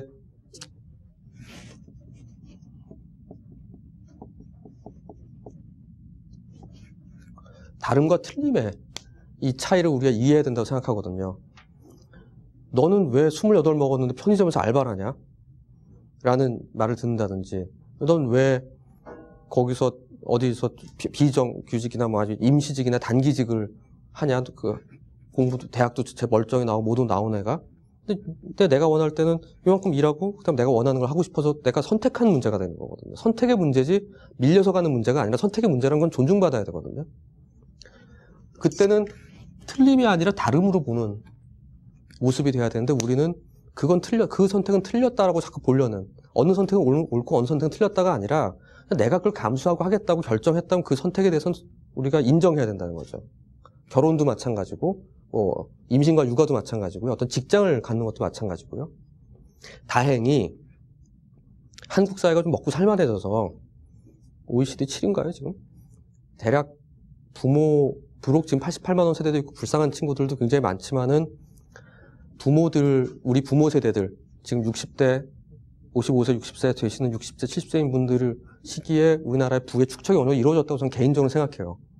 대략 이제 집 한 채 정도씩은 가지고 계신 경우가 굉장히 많고요. 다음에 굳이 내가 일을 하지 않아도 도리어 내가 빌붙어서 살 수가 있고, 옛날 이전 세대는 어느 순간부터 돈을 벌어서 부모를 봉양해야 됐는데 애들 가르치는 게 부담스러워서 그렇지 부모님들한테 이렇게 매겨 살리지 않으면 큰일 나고 이런 경우 참 도리어 많이 줄어들었거든요. 근데 그런 경우에 굉장히 내가 원하는 부분을 선택할 여지가 생기게 됩니다. 아주 어떻게 보면 미래를 위해서 내가 저축까지 할 수는 없겠지만 지금 나를 돌릴 수 있을 정도의 최소한의 것들을 가지고 내가 원하는 것들에 대한 실험을 할 수 있는 정도의 틀을 도시적 삶은 줘요. 농촌의 삶은 주기 어렵겠지만 그런 부분에서 우리는 도시의 삶을 가져야 되는데, 그런 부분들이 세칭 말해서 이제 우리나라는 결국 언어 때문에 문제라고 얘기를 하죠. 제가 이렇게 책을 써도 5천만 명 이상 볼 수가 없거든요. 남한의 인구가 그거밖에 안 되기 때문에. 근데 되게 아주 작은 인디 문화 내지는 소 출판이 잘 되거나 인디들이 잘 되거나 1억 정도 시장이 돼야 된다고들 얘기를 하더라고요. 일본이 그렇고요. 1억 2천만 정도. 다 영국이나 뭐 이런 나라들이. 근데 저는 거꾸로 그래서 안 되라는 게 아니라 대신 우리 쪽에 문화가 성숙해서 조금 더 다름을 인정하는 것들이 관대해진다면, 그 지수를 높인다면은 시장이 작더라도 충분히 그 사람들이 자기 것들을 좋아하는 것들을 추구하며 살 수 있는 길이 열릴 수 있을 거란 생각이 듭니다. 이 도시에서 도시 심리학 얘기하니까 시골 심리학 써라. 그러면 도시 삶이 이렇게 힘들면은 그럼 다 그만두고 농촌 가란 얘기냐? 그건 아닌 것 같거든요. 그러니까 여기 사는 게 너무 지겨워, 찌긋찌긋해 미치겠어라고 생각하지 말고 여기 있는 빈틈들을 찾아내고 즐길 수 있고, 무조건적으로 슬로우 라이프를 해라가 아니라 이 리듬이 뭔지를 알자는 거죠. 이 도시적 삶의 리듬이라는 것은 분명히 달라요. 그래서 지방에서 그러니까 슬로우 라이프를 하거나 농촌에 사시는 분 서울 오면 되게 당황스러워하는 것도 있고, 특히 외국에 오래 가 있으면서 대학 공부 오래 대학만 있는 시골에서 한 5년, 6년 있던 분들 한국 오면 처음 와서 굉장히 고생하시는 게 리듬감이 달라서 그런 면들이 있거든요. 저는 그런 부분에 도시의 삶에 여기 써있는 거의 모든 게 결국은 도시적 삶의 리듬감에 맞춰져 있는 이야기들이라는 생각이 들거든요. 바로 그런 부분들이 굉장히 즉각적인 찰나적인 변화를 원하는 면들이 있습니다. 이 도시의 삶이라는 거는. 그러니까 우리 전철가 이렇게 내려가서 보면은 특히 웬만한 도심 역 주변 보면은 다 성형외과, 비만 클리닉 굉장히 많죠. 8kg 이상 요요 절대 없음. 요요 생기면 환불. 말도 안 되는 말인 것 같고. 요즘 이제 복근도 이제 성형해준다고, 남자들을 위해서. 그래서 식스팩도 만들어준다고 그러더라고요. 한번 가보고 싶은데. 그런 환상들이 있어요. 그러니까 뭔가 그 수많은 성형외과를 먹고 살고 있잖아요. 비만 클리닉도 먹고 살고. 우리가 가지고 있는 변신의 환상들인데, 그냥 여러분들한테 내는 퀴즈 중에 하나. 성형수술 중에, 물론 여러분들 다 부위별로 하고 싶은 데들이 있겠죠? 있는데, 일반적으로 알려지기로는 미국 얘기인데, 가장 만족도가 높은 수술이 어딜까요? 자, 1번은 눈, 2번은 코, 3번은 턱, 4번은 가슴. 자, 1번이라고 생각하시는 분. 자, 2번 코, 3번 턱, 4번 가슴. 어떻게 하셨지? 예. 자, 그럼 두 번째 문제. 일반적으로 가장 만족도가 떨어지는 것은 똑같은 수고. 1번 눈, 2번 가슴, 2번 코, 3번 턱, 4번 가슴. 자, 답은 가장 만족도가 높은 건 가슴이고요. 가슴을 크게 하거나 작게 하거나. 그러니까 미국은 특히 병적으로 큰 사람들 있잖아요. 그 사람들은 되게 통증도 심하고 그러기 때문에 치료적 수술을 해야 되는데, 다음에 가장 만족도가 떨어진 게 여기입니다. 근데 그걸 왜 그 얘기를 해드리는 거냐면은, 가슴 유경험 보면 되거든요. 그래서 자기가 생각했던 거랑 거의 유사하게 만들어질 수가 있대요. 그러니까 왜냐면 다른 게 그냥 요 가슴만 보면 되니까. 이런 데 또 빼는 거 그대로 빼면 되는데, 코는 우리 얼굴의 중심에 있기 때문에 아무리 이걸 똑바로 잘 만들었다고 생각을 해도 자기가 머릿속에 그린 거와 달리 균형이 깨져버리거든요. 그러니까 균형이 확 달라진다고 느낀 사람들이 은근 많아요.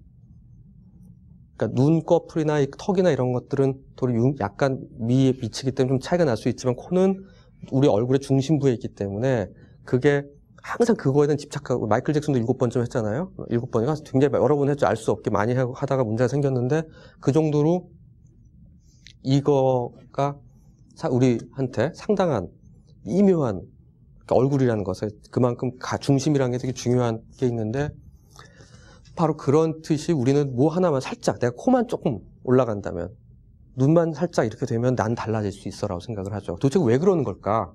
애들 생각해 보면은, 우리 도시의 삶이라는 것, 현대 삶이라는 거는 그 사람을 충분히 알 때까지 사귀기엔 너무 관계를 많이 갖고요. 너무 짧아요. 그 사람과 관계에서 뭔가를 결정하는 데 있어서. 우리 거래처 사람을 만나거나 아니면은 누군가 채용을 해야 될 때거나 이럴 때, 옛날에 시골에 작은 공동체에 살 때는 우리가 어릴 때부터 계속 보아오던 사람이기 때문에 얘가 원래 어떤 성격이고 어떻게 자랐고 옛날에 무슨 사고를 쳤고 어떤 장점이고 단점이고 다 알거든요. 아니면 좀 옆 동네 애라도 네 집 누군 뭐 어떻게 하고 다 알죠. 굉장히 오랫동안 한 집단 속에 살고 있었기 때문에 대개 우리는 그 사람이 어떤 성격인지에 대해서 압니다. 그 사람이 뭔지를 알고 있고요. 근데 도시적 삶은 찰나적 삶이기 때문에 0.013초라고 이제 눈 깜빡할 때가 그렇게 얘기하는데, 그 사람이 뭔가 첫인상을 가지고 굉장히 많은 게 결정된다는 거죠. 근데 첫인상 이외에 우리가 그 사람을 결정하게 되는 건 백그라운드죠. 그 사람이 어떤 일을 하고 어느 학교를 나왔거나 그전 경력이 뭔지, 이런 것들이 그 사람을 원래 알게 되는 건데, 문제는 이거는 굉장히 오랜 시간이 걸린다는 게 있죠.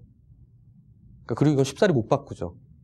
이미 예를 들면 제가 정신과 의사인데 내가 어디 가서 변호사라고 얘기하기는 좀 그렇잖아요. 그러니까 내가 최소한 변호사라고 얘기하는 로스쿨 들어 3년은 있어야지 그걸 만들 수가 있잖아요. 바로 그런데 그거에 비해서 이 얼굴 내지는 인상이라는 거는 아주 쉽게 바꿀 수 있는 부분이죠. 그렇기 때문에 우린 거기에 대한 환상을 갖거든요. 그걸 바꾸면은 내가 지금까지 잘 안 풀리던 게 풀릴 수 있을 거라고 생각을 합니다. 우리가 그걸 변신 환상이라고 이제 얘기를 해요. 근데 문제는 이런 변신 환상이라는 게 갖는 약점이 있다는 겁니다. 단점이. 미운오리 새끼하고 백설공주 전래동화가 갖는, 저는 그 두 동화 싫어하는데, 제가 왜 싫어하냐면은 두 가지 전래동화 모두 주인공의 노력이 들어있지 않습니다. 미우돌이 새끼는 걔가 원래 백조의 피를 타고난, 남의 피를 타고난 종자가 다른 친구고, 백설공주는 가만히 누워있었더니 왕자님이 뽀뽀해줘서 괜찮아졌잖아요. 어떤 악당과 싸워서 이기는 것도 없고, 자기가 이렇게 노력을 막 해가지고, 열심히 무술을 연마해서 어떻게 됐다는 것도 없는. 아니면, 하다못해, 찔레꽃 아가씨 말고, 라푼젤 같은 건 그래도 열심히 뭐라도 하잖아요? 머리라도 기르잖아요, 걔는? 배라도 짜고 뭐라도 한단 말이에요. 그게 없는 게 우리가 좋아하는 게 바로 두 가지 환상을 우리가 갖고 있고, 누군가가 나를 와서 구해주겠지. 레스큐 판타지라고 얘기하는 구원 환상이 있거나, 아니면은 올펜 판타지라는 고아 환상. 사실은 내가 다른 필 거야. 내가 사실은 구씨거나 이씨거나 정씨거나가 아닐까. 뭐 이런 환상들을 이제 가끔 우리가 갖죠. 다리 밑에서 그러니까 이 올판 고아 환상은 두 가지가 있는데, 하나는 유기공포가 하나 있고요. 너 다리 밑에서 주워왔어 하는. 있고 또 하나는 사실은 나는 이 누추한 이 집에 어울리지 않는 사람이야라는 속으로 지금 이 집, 현실에서의 괴로움들을 어떻게든 풀려고 하는 게 있거든요. 근데 그런 류의 것들 다 변신 환상 중에 하나인데, 내가 가장 쉽게 딱 하고 변할 수 있는, 로또를 사는 것과 같은 게 이제 그런 노력을 하는 것들입니다. 가장 쉽고 찰나적이고 즉각적으로 바뀔 수 있으니까요. 근데 문제는 그런 환상을 갖고 거기에 대한 노력을 하는 사람 좀 좋다고 봐요. 그리고 그걸 만족하면은. 자기가 돈 열심히 모아서 정말 원하는 부위를 아주 심사숙고 끝에 좋은 데서 잘 수술하면 됐죠. 근데 이미 자기 자아 정체성이 자기의 존중이 너무 낮은 사람들은 뭘 해도 안 되거든요. 제가 최근에 보는 친구 하나는 수술을 했는데 너무 만족스럽지 않다는 거예요. 자기는 남들이 보기에는 다 잘 됐어요. 집에서 볼 때는. 그래서 그다음부터 1년 동안 밖을 못 나가요. 계속 거울만 보고 밖을 못 나가요. 근데 저는 그걸 말린 이유가 원래 다소 우울한 게 있었던 친구고 자기 나를 사랑하는 마음이 많지 않았는데 그것만 하면 자기는 좋아질 거라고 생각해서 부모님은 엄청 졸라서 이제 한 건데 사실은 그 부분이 해결이 안 됐던 친구들인 거죠. 그러니까 더 심해진 거죠. 그러니까 자꾸 손을 대게 되죠, 그러니까. 근데 그게 아니라 다 잘 지내는데 내가 봐도 조금 코가 약간 낮은 친구도 있고요. 약간 귀가 좀 이렇게 약간 이렇게 된 친구도 있을 수 있잖아요. 다른 거는 되게 건강해요, 전체적으로. 그런 경우에는 저는 무방하다고 생각하거든요. 점 때문에 사람들이 좀 이렇게 불편하게 보는 것 같은. 다른 건 다 아주 건강하고 잘 지내는 친구면. 그럼 현대과학기술을 마음이 이뻐야지 뭐 이렇게 얘기하는 걸 다독인다고 해결되는 거 아니잖아요. 그럴 때는 충분히 할 수 있는 겁니다. 그런 면에서는 입사원서의 뽀샵으로 약간의 처리를 하는 건 그게 범죄라고 생각은 안 하거든요. 최선의 노력이라고 생각을 하지. 근데 그렇지만 가끔 이력서 보고서 만나는데 깜짝깜짝 놀랄 때 있어요. 지금 저희 학생들 이렇게 입학원서 사진을 붙여 쭉 주는데 이렇게 가져오면 보면 매칭이 안 되는 이렇게 학생들이 가끔 놀라긴 하는데 그럼에도 불구하고 그 정도의 노력은 우리 삶에서 애교 정도라는 생각이 들기도 합니다. 한두 가지만 더 얘기하면 이제 그런 부분에서 우리가 욕망이라는 게 계속 강화되는 부분들이 있는 것 같아요. 그리고 그걸 합리화하는 굉장히 많은 장치들이 도시 속에 있습니다. 예를 들면은 뭔가 굉장히 사고 싶은 게 있을 때 지름신이 내렸다고 이렇게 하죠. 지름신이 강림해서 한 거지 내가 살려고 그런 거 아니라고. 나는 안 살려고 그랬는데 지름신께서 나에게 이렇게 강림하셔가지고 어느새 내가 보니까 결제 버튼을 누르고 있더라고. 뭐 이런 얘기를 하십니다. 저도 이제 가끔씩 부름을 받는데 이분하고 그러니까 지름신이라는 거가 온 거랑 쇼핑광하고는 다른 거거든요. 이 쇼핑광은 정말 스트레스 받으면 사야만 되고 카드빚 돌려막고 사채 끌어 써서도 돈을 써야 되는 사람들이 있어요. 그런 쇼퍼홀릭들은 정말 있습니다. 그 병으로 있거든요. 근데 그게 아니라 지름신은 가끔 오잖아요. 매일매일 오는 사람 참 드물잖아요. 그건 이제 그럼 쇼퍼홀릭이고 지금 우리가 또 왜 지름신이라고 우리 마음 안에 만드는 걸까에 대한 심리를 생각해 볼 필요가 있는 게 우리가 욕망이 있는데 우리가 지금까지 살아오면서 배운 도덕과는 인내해라, 참아라, 근검절약, 검소하게 살아라, 배짱이 봐라, 얼어 죽지 않냐, 뭐 이런 류의 얘기들, 거짓말하지 마라, 내일을 위해서 우리가 미리 샴페인을 너무 빨리 터트리지 마라, 뭐 이런 류의 얘기들을 한단 말이에요. 근데 그게 머릿속에 박혀 있기 때문에 뭔가 하려고 그러면 내가 나 따위의 인간이 이런 걸 살 수 있을까? 나한테 너무 과분한 거 아닌가? 자꾸 이런 생각들을 해서 막 주저주저 해요. 그러다가 이제 놓치고 재미 하나도 없고 인생이 이제 그런 일이 벌어지는데 지름신이라는 밖에 나 말고 더 강력한 초월적 존재가 있다고 가정을 하면 훨씬 편해져요. 그걸 우리가 투사라고 얘기합니다. 내가 갖고 있는 욕망, 죄의식, 이상적인 생각 이런 것들을 외부의 어딘가에 날리는 거예요. 사실 이게 좋은 방어는 아니거든요. 이게 우리 일종의 방어 기제라고 얘기하는데 방어 기제가 나쁜 건 아닙니다. 쟤는 방어적에 하면 방어이 나쁘다고 생각하지만 그게 아니라 그냥 내가 더 괴롭지 않으려고 하는 하나의 방법들이에요. 예를 들면 좀 허탈하 막 웃는 거 괜히 그런 사람들 있잖아요. 어색하면 막 웃는 사람 그것도 방어거든요. 괜히 이상한 재미없는 농담하는 사람 그것도 방어 기제거든요. 일종의. 근데 그렇게 함으로써 더 어색해지고 막 더 뻘쭘해지고 너무 괴로워지고 막 소름 끼치는 그런 걸 피할 수 있으니까 하는 거예요. 근데 우리가 그런 식으로 투사라는 걸 하고 그다음에 합리화는 왜 이럴 수밖에 없는가에 대한 설명들을 던지는 거죠. 예를 들면은 뭐 오늘 제가 끝나고서 택시를 타고 집에 가겠다라는 굳은 결심을 했어요. 저는 그런 결심을 하고 있는데 왜냐하면 2시간에 서서 얘기를 했기 때문에 난 택시를 타도 돼. 라고 전철 타면 삥삥삥삥 돌아서 1시간 반 걸리니까 난 택시 타고 갈래. 라는 식으로 합리화하는 거죠. 그 정도까지는 지름신이라고 얘기 안 합니다, 저는. 근데 그런 식으로 투사와 합리화 두 개가 우리의 욕망들을 현실에 좀 만족받고 싶은, 일시적으로나마 만들고 싶은 하나의 장치를 만들어 놓는 거라고 볼 수 있죠. 마치 여러분들이 종교 생활을 하시면서 어딘가에 가서 자기가 잘못했던 것에 대해서 참회를 일시적으로 일요일 날이나 뭐 어떤 날 하거나 일시적으로 뭔가 함으로써 사실 그렇다고 죄가 씻어지는 것도 아니잖아요. 저는 잘 모르겠지만은 일단 내가 그렇게 느끼는 거죠.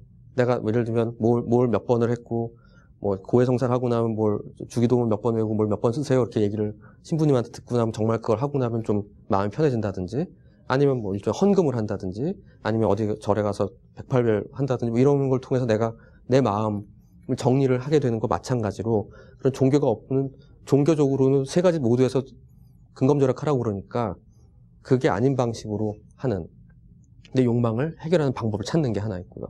두 번째는 대리운전 같은 게 있습니다.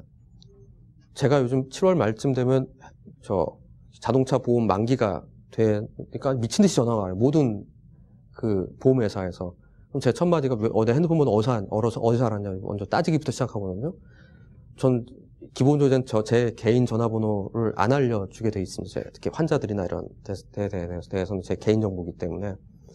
그래서 저는 좀 민감한 편인데 흥미로운 거는 제가 차를 판 지 2년이 3년이 지금 지났는데 4년 됐습니다. 지금 대리운전이라고 불러본 게 차를 팔고서 보통 때 안 갖고 다니는 아직도 매일 7시만 되면 오거든요. 근데 그걸 보면은 참 이율배반적인 게 어떻게 내 집이 무슨 몇 호 사는 호까지 몇 동 사는 것까지 알려줄 정도로 처음 보는 사람한테 내 차를 운전하라고 그러고 난 골아떨어 잤을까 그동안. 내가 자고 있는 동안 얘가 나를 이상한 데 데려가서 파묻을 수도 있었는데 그러니까 어느 순간 오싹한 부분이 있는 거죠. 한편으로는 보통 때는 정말 내 개인정보 하나 알려주는 거에 대해서 굉장히 예민하게 까칠하게 불필요할 정도로 그렇게 굴 때도 있는가 하면 어떨 땐 너무나 손쉽게 귀찮다는 이유만으로 아주 요즘 많이 싸졌으니까 싸서 부르고 그걸 통해서 난 잠깐 쉰다는 거죠. 일종의 내 욕망을 위해서 만들어진 마취제 같은. 그러니까 그게 만약에 한 번 부르는데 10만 원쯤 든다면은 그렇게 못하겠죠. 근데 그게 우리 사회에서 금방 부르면 오고 굉장히 안전하다고 여러 번 내가 확인이 되고 하니까 그 순간 다음에 보험까지 들었다고 막 맨날 광고하니까 그 무슨 보험인지 알 수가 없는데 돼 있으니까 그게 우리에게 있어가지고는 손쉽게 그걸 이용하게 만드는 길들이 있는 것 같습니다. 그런 부분에서 제가 정리를 하자면은 우리 삶이라는 건 결국 우리 도시의 삶이라는 거는 나쁜 건 아니에요. 그냥 그걸 알면 되는데 내가 나이고 싶은 욕망과 어딘가 속해 있으면 편하겠다라는 거 사이 딜레마. 또 너무 속해 있으면 짜증이 나. 내가 누군지 모르겠는 거예요. 나는 그냥 누구 속에 모일 뿐이지 나라는 게 없어진 것 같고 다음에 내가 혼자만 계속 있으면은 누군가 계속 끊임없이 연락하면서 어딘가 속해 있고 커넥션이 있고 싶은 외로움은 끊임없이 있어요. 그래서 자꾸 그러니까 옛날에 하숙집 같은 데 지내든지 다 원룸 얻어서 자기 방을 이제 갖고 있듯이 그런 부분들의 딜레마가 항상 있는 부분이 있고 그다음에 내가 가지고 있는 어떤 욕망들이 계속 끌어오르는데 이 도시의 삶은 신기하게도 그 욕망을 구현해주는, 만족시켜주는 다양한 장치들이 있다는 거. 그런데 그 최적의 솔루션들을 만들기 흥망성쇠를 거듭하면서 계속 트렌드는 바뀌어 나가는데 결국 그 접점이 어디냐면 지금 우리가 갖고 있는 욕망의 힘이 있는데 그 힘을 적당히 받아주는, 적당한 가격에 그러니까 적당한 재화와 물물 교환이 가능한 수준으로 만들어졌을 때 우리는 그것들을 사람들이 확 쓰게 되는 거고 그게 문화로 정착하게 되는 것 같아요. 그렇기 때문에 우리가 도시에 사는 걸 부끄러워할 이유도 없는 거고 여기에 산다고 해서 언젠가 나는 귀농해야지 라고 시골 분교에서 선생님하면 살고 싶어. 뭐 이게 여러분들 중에 저는 거기 가면 일주일도 못 버틸 것 같거든요. 그러니까 그 도시의 삶의 삼위일체라고 이제 얘기하는 게 자동차, 핸드폰, 인터넷이라고 얘기를 하더라고요. 이 세 가지가 하나는 오토노미를 얘기하는 거고요. 그러니까 자율성, 어디든 갈 수 있게 운송수단이 있으면 되고 하나는 그 인터넷은 정보를 위해서 필요하고요. 내 촉수를 무한 확장할 수가 있죠. 다음에 내가 누군가와 커뮤니케이션하기, 커넥션 되기 위한 것. 이 세 가지가 도시적 삶의 트리니티라고 이제 얘기를 할 수도 있는데 이 세 가지를 부끄러워할 필요도 없고 잘 이용하고 다만 내가 주도권을 뺏기지만 않으면 된다고 생각합니다. 근데 어느 순간부터는 내가 너무 거기에 의지하게 되고 의존하게 되고 그게 없으면 못 견딜 것 같고 괴로워지고 그러면 그때부터 문제가 생기는 거죠. 내가 나의 삶의 주도권을 줄 수만 있다면 그걸 이용할 수 있을 때 모든 거는 좋은 그러니까 내 삶을 더 풍요롭게 하고 내가 그 안에 충분히 이용할 수 있는데 그러지 못하고 항상 끌려간다는 느낌이 들 땐 내가 내 인생의 주도권을 주지 못한 상황이거든요. 근데 그건 얘네들 때문에 그런 게 아니라 내가 내 문제인 거지 핸드폰 때문에 그런 것도 아니고 인터넷 때문에 나쁜 것도 아니고 뭐 대리운전 때문에 나쁜 것도 아니에요. 얘들은 그냥 있는 거예요. 여러분들이 다 같이 있다면 최적의 접합으로 존재하기 때문에요. 그렇기 때문에 내가 뭔가 거기에 너무 매몰되고 뭔가 그것 때문에 굉장히 괴로워지고 있는 게 있다면 그 안에 있는 부분들 찾아보는 게 더 필요하다고 생각합니다. 뭔가 나를 계속 자극하고 괴롭게 하는 그 무엇이 바로 프로이트가 얘기하기로는 강한 부정을 얘기하는 게 있다면 그 밑에 강한 긍정이 있을 거라고 거길 파보라고 그러거든요. 마찬가지로 뭔가 날 자꾸 자극해 그게 여러 가지 영역에서 한두 가지가 그거에 침착해 볼 필요가 있어요. 그럼 그 밑엔 있어요. 도대체 나를 좀 건드리고 날 괴롭게 하고 있는 게 거기서부터 시작하면 핵심을 찾아가기 좀 더 빨라집니다. 거기가 안 보여서 그동안 여러분들은 놓치면서 좌충우돌하고 있을 뿐이죠. 킹스크로스 역의 9와 4분의 3 플랫폼을 밀어붙일 용기가 없는 사람들은 그동안 모르고 지나간 먹을들은 모르고 살았지만은 우리가 그 위자드의 세계에 들어갈 땐 푹 하고 밀어넣으니까 갈 수 있었잖아요. 아는 사람만 갈 수 있는 거거든요. 우리가 그걸 안다면은 우리의 삶이 좀 더 흥미진진해질 수 있을 거라고 생각이 듭니다. 여기까지 말씀드릴게요. 감사합니다.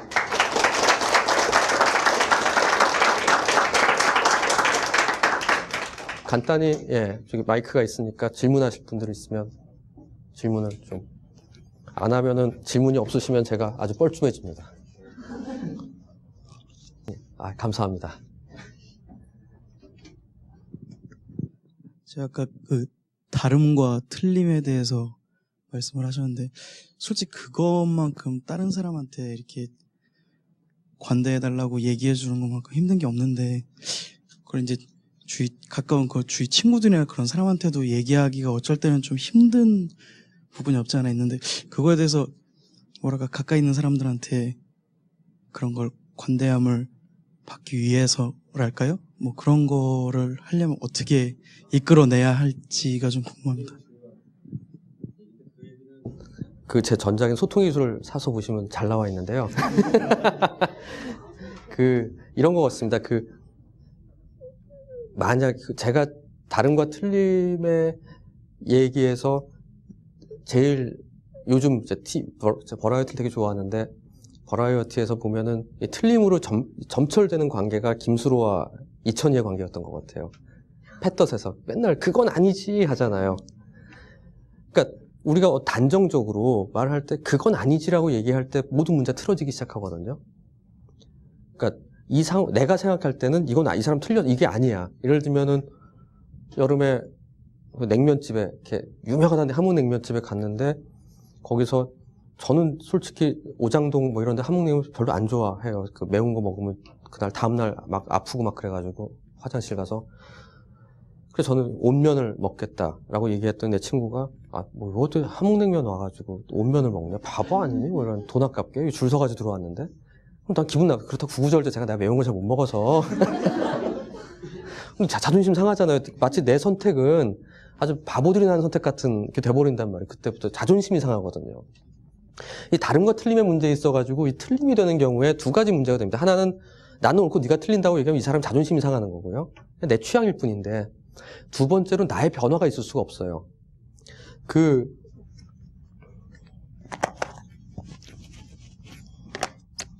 나란 사람이 있는데 내가 A고 얘가 B인데 이 사람이 뭐라고 얘기하는 부분을 띡 자르면 아니라고 얘기한다면은 이 사람의 맞는 것 빼고 나머지는 되게 쓸데없는 게 돼버리죠. 그러니까 이 사람의 존재에 있어가지고 틀린 얘기들은 사실 내가 받아들일 게 하나도 없는 게 되잖아요. 근데 그게 아니라 말을 할 때 있어 그러니? 부터 시작하는 게 굉장히 좋아요. 너는 그러니?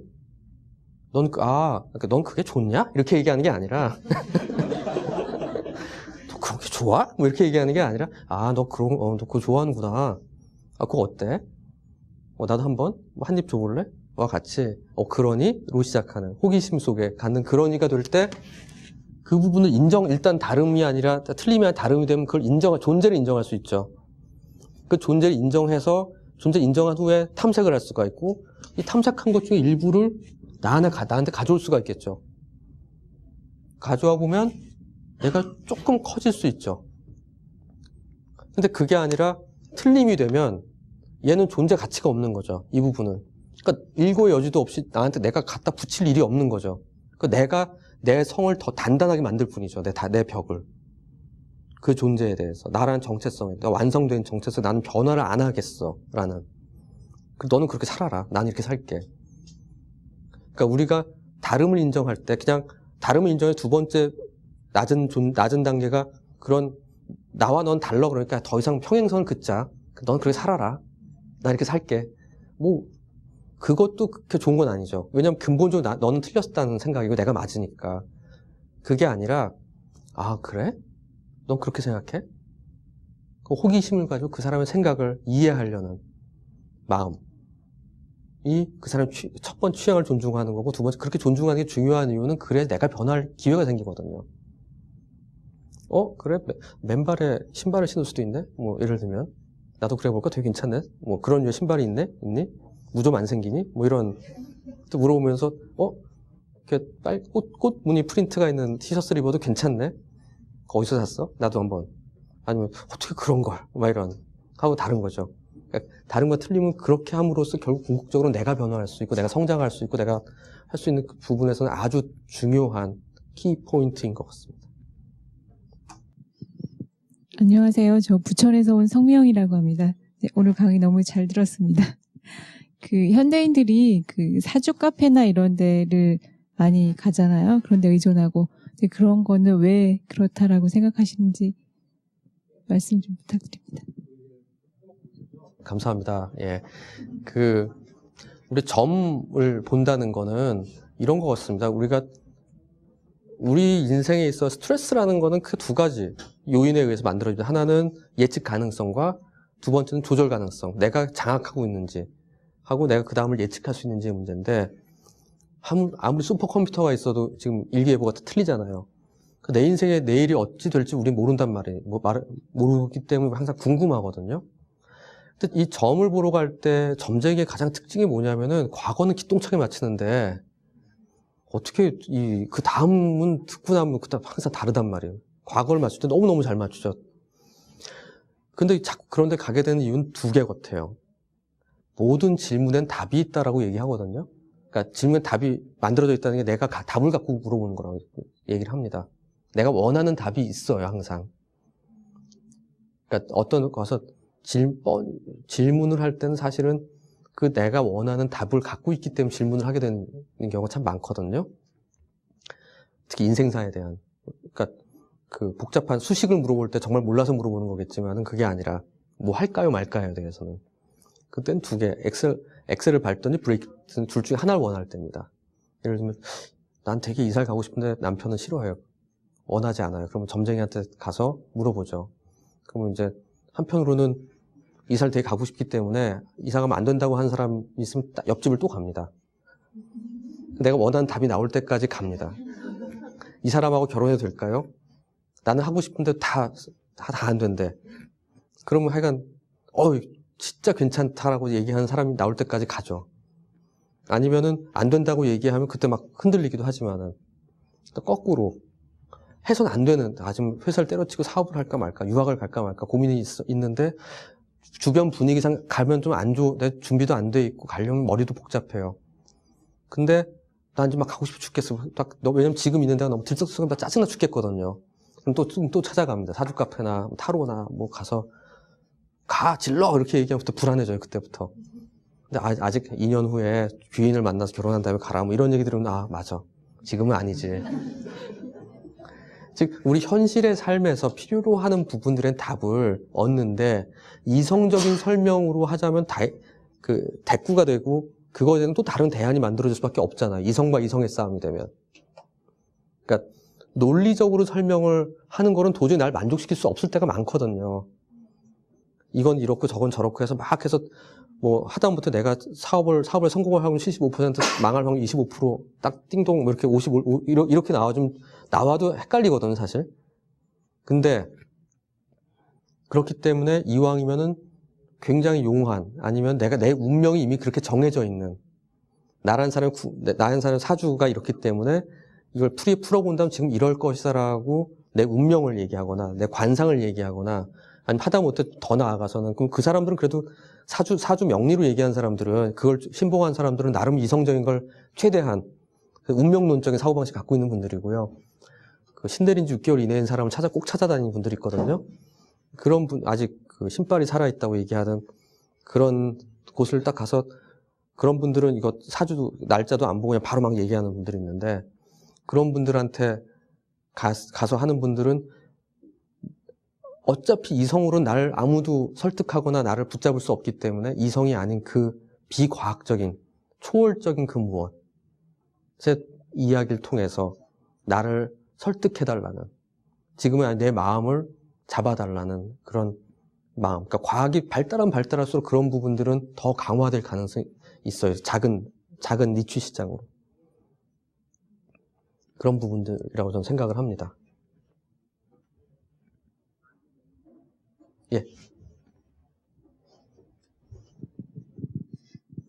네, 요즘에 TV나 이런데 영화나 보면 연예인들에 대해서 저희가 되게 궁금해 하잖아요. 뭐 스캔들이나 이런 거에 대해서 그 스캔들에 대해 궁금해하는 그 근본적인 원인은 무엇일까요? 네. 그 가십 궁금해하죠. 근데 그거는 원칙적으로는 우리가 다 같이 알고 누군가의 삶에도 궁금해하는 건 똑같거든요. 다만 연예인이거나 스포츠 스타거나 정치인에 대해서는 우리가 처음 만난 우리 여기 있는 사람들 전체를 얘기할 때 이효리에 대해서 얘기하면 다 알잖아요. 굳이 예를 들면은 우리 편집자 오신데 이분이 애가 몇 명이 애가 어떻고 이런 것처럼 잘 궁금해하지도 않잖아요. 그럴 뿐만 아니라 설명을 하면 너무 길잖아요. 사전 이분이 누군지에 대해서 왜 재밌는지에 대해서. 근데 연예인은 우리 모두가 연예인 내지는 사회적 저명인 사람분들은 우리가 다 알고 있는 부분이 그래서 공인이라고 얘기를 하죠. 그 공적인 삶이라는 게 아니라 공공의 퍼블릭에 노출된 사람이기 때문에 우리가 내가 알고 있는 걸 다른 애 퍼뜨리기가 되게 좋거든요. 그러니까 내가 이 그룹끼리만 알고 있는 데는 이 그룹에 알고 있는 사람들이랑 얘기했을 때 재밌는 얘기를 예를 들어 정신과 의사들끼리 막 웃기는 누구랑 바람 폈대 막 얘기를 하는 거를 우리 편집자 만나서 얘기해봤자 하나도 재미없잖아요. 여러분들 얘기해봐도 재미 하나도 없을 거예요, 그게. 근데 하다못해 식당에서 저 멀리 저쪽에서 누구랑 누구 사귀는 거 알아 하면서 그런 얘기는 갑자기 귀가 퍽 하면서 그거밖에 안 들리죠. 그렇듯이 우리가 연예인들의 가십이나 이런 부분들에 대해서 굉장히 관심 갖게 되는 이유는 최소한 같은 문화권에 있는 사람들끼리는 전혀 거리낌 없이 쉽게 퍼서 날릴 수가 있거든요. 그 얘기들이. 진입장벽 없이, 그 인포메이션 없이. 그러니까 그 동시대를 현실성을 갖고 있다면. 근데 같은 연예인이라 하더라도 도금봉 선생님이 뭐 어떻게 됐더라 이런 거는 재미 하나도 없잖아요. 그러니까 막 한참 은퇴한 지 오래됐는데 만약에 제가 그 얘기를 저희 어머니한테 하면 되게 재밌어 하시겠죠. 그러니까 같은 연예인이라 마찬가지니까 그 중요한 건 지금 현실성 속에서 우리 모두가 공유하고 있는 인적 정보가 있는데 그렇기 때문에 내가 다른 그룹에서 그 사람에 대한 얘기를 들었을 때 굉장히 쉽게 전혀 진입장벽 없이 사전 정보 없이 팩트라고 생각되는 어떤 것들을 바로 다른 데 막 날릴 수가 있기 때문에 그것이 갖는 즐거움, 그 공유할 수 있는 즐거움이 그런 거에 대해서 굉장히 관심 갖게 만드는 중요한, 그리고 그걸 통해서 우리가 뭔가 쉐어하고 있다는 느낌을, 동질성을 느끼는 좋은 커뮤니케이션 거리가 돼서 좋아하게 되는 것 같습니다. 네, 선생님 말씀 잘 들었고요. 제 질문이 조금 외적인 질문이 될 수도 있는데, 지금 이제 이번 그 저서뿐만 아니라 이제 시중에 보면 되게 심리학에 관련된 저서들이 되게 많잖아요. 그래서 그런 심리학에 관련된 저서들이 좀 이렇게 교양적인 측면에서 다루어지고 있는데, 이제 선생님께서 보시기에는 이제 이번 저서를 통한 교양으로서의 심리학에 대한 접근과 조금 더 깊게 들어가면 이제 뭐 전공으로서의 심리학은 이제 흔히들 뭐 뇌과학이라고도 말을 하는데, 선생님께서 보시기에는 그 교양으로서의 심리학과 조금 깊게 들어간 전공으로서의 심리학에 대해서 어떻게 생각하시는지 조금 말씀 듣고 싶습니다. 예를 들면은 두 층위는 그룹이 다른 것 같습니다. 그 독자층이 조금 더 깊게 파는 인문과학, 사회과학, 과학서, 인문 쪽의 과학서적이라고 분류가 될 책들은 예를 들면 작년에 나온 뇌 생각의 출현이라든지 뭐 미친뇌 뭐 하여간 그런 최소한 300페이지짜리쯤 되는 되게 꽤 뒤에 레퍼런스 쫙 달려 있고 이제 이런 책들도 책대로 매우 중요하다고 생각이 되고요. 그런 것들은 저도 사서 보거든요. 사서 보고 어떨 땐 반복되는 얘기도 있지만 새로운 얘기들도 꽤 많고 다른 접근들을 좀 깊게 파는데 사실 그런 것들이 모든 사람이 다 그걸 봐야 되는 건 아니라고 생각이. 모든 사람이 리차드 도킨스를 읽어야 되는 건 아니잖아요. 모든 사람, 도킨스가 누군지는 알지만은 그게 뭔지 진짜로 본 사람은 되게 드물거든요.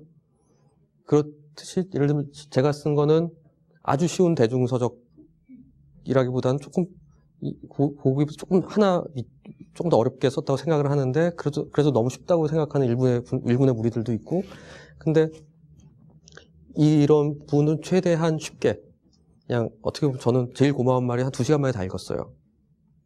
라고 얘기하는 게 도리 좋다고 생각해요.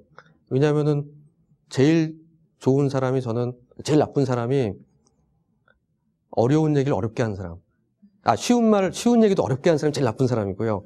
두 번째가 바로 위가 어려운 말을 어렵게 하는 사람. 그다음 쉬운 말 쉽게 하는 사람, 쉬운 얘기 쉽게 하는 사람이 2등이고 어려울 수 있는 얘기를 쉽게 풀어서 얘기할 수 있는 사람이 제일 괜찮다고 생각을 하거든요. 대중과의 관계에 있어서는요. 그런 부분에 제가 지향하는 바는 좀 어려울 수도 있는 얘기를 일견 쓱 봐가지고 되게 쉽게 하고 별거 없네 라고 생각하게 하는. 어차피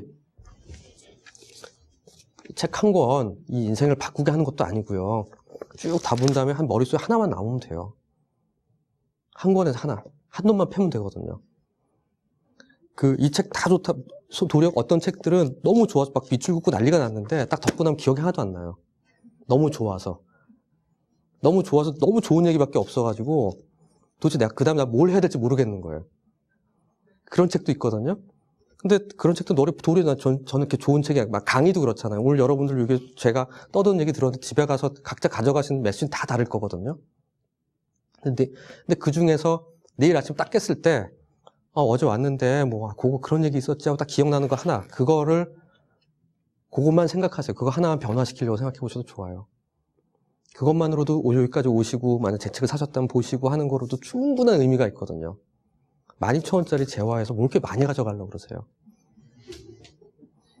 한 끼 밥 정도인데 그럼 한 끼씩, 그쵸?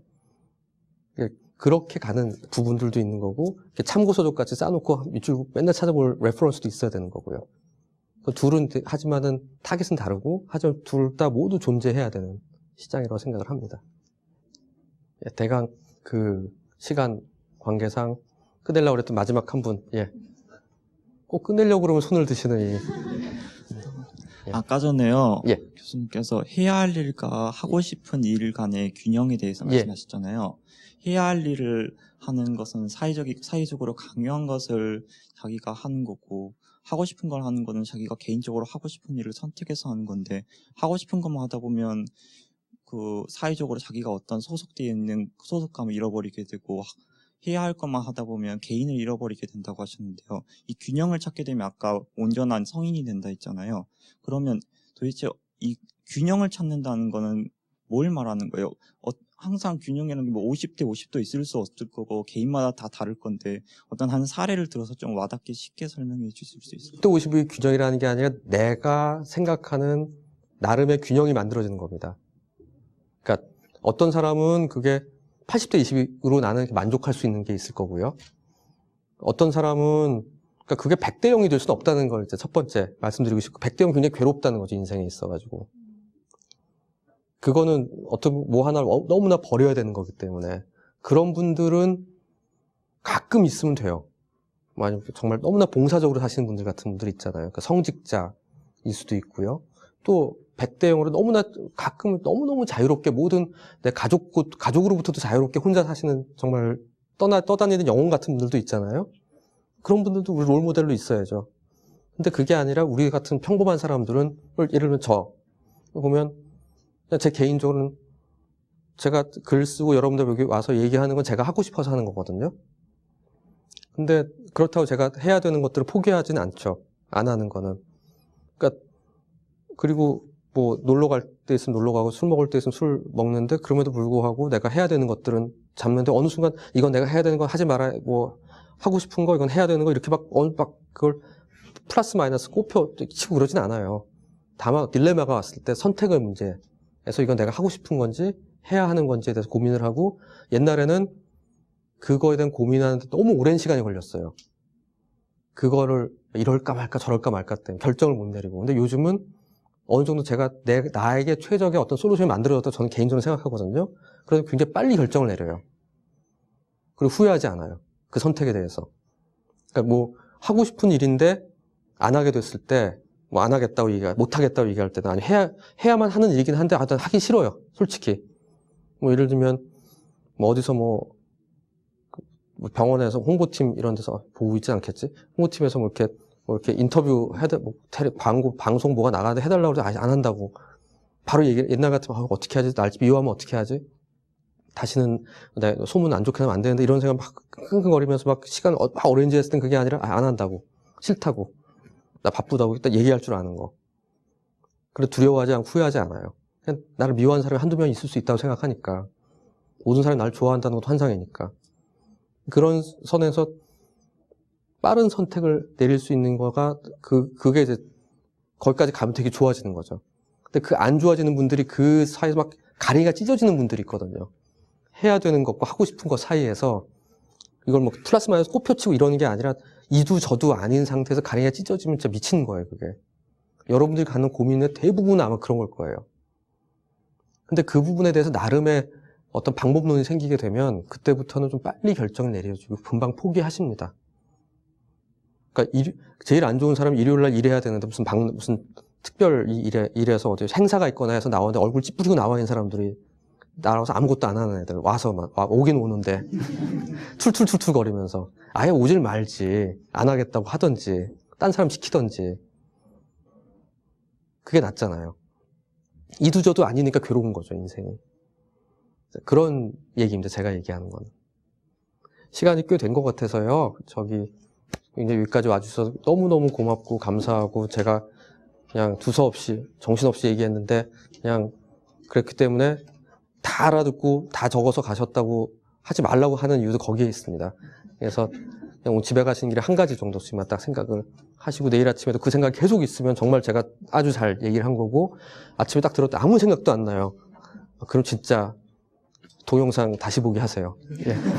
예, 감사합니다. 예.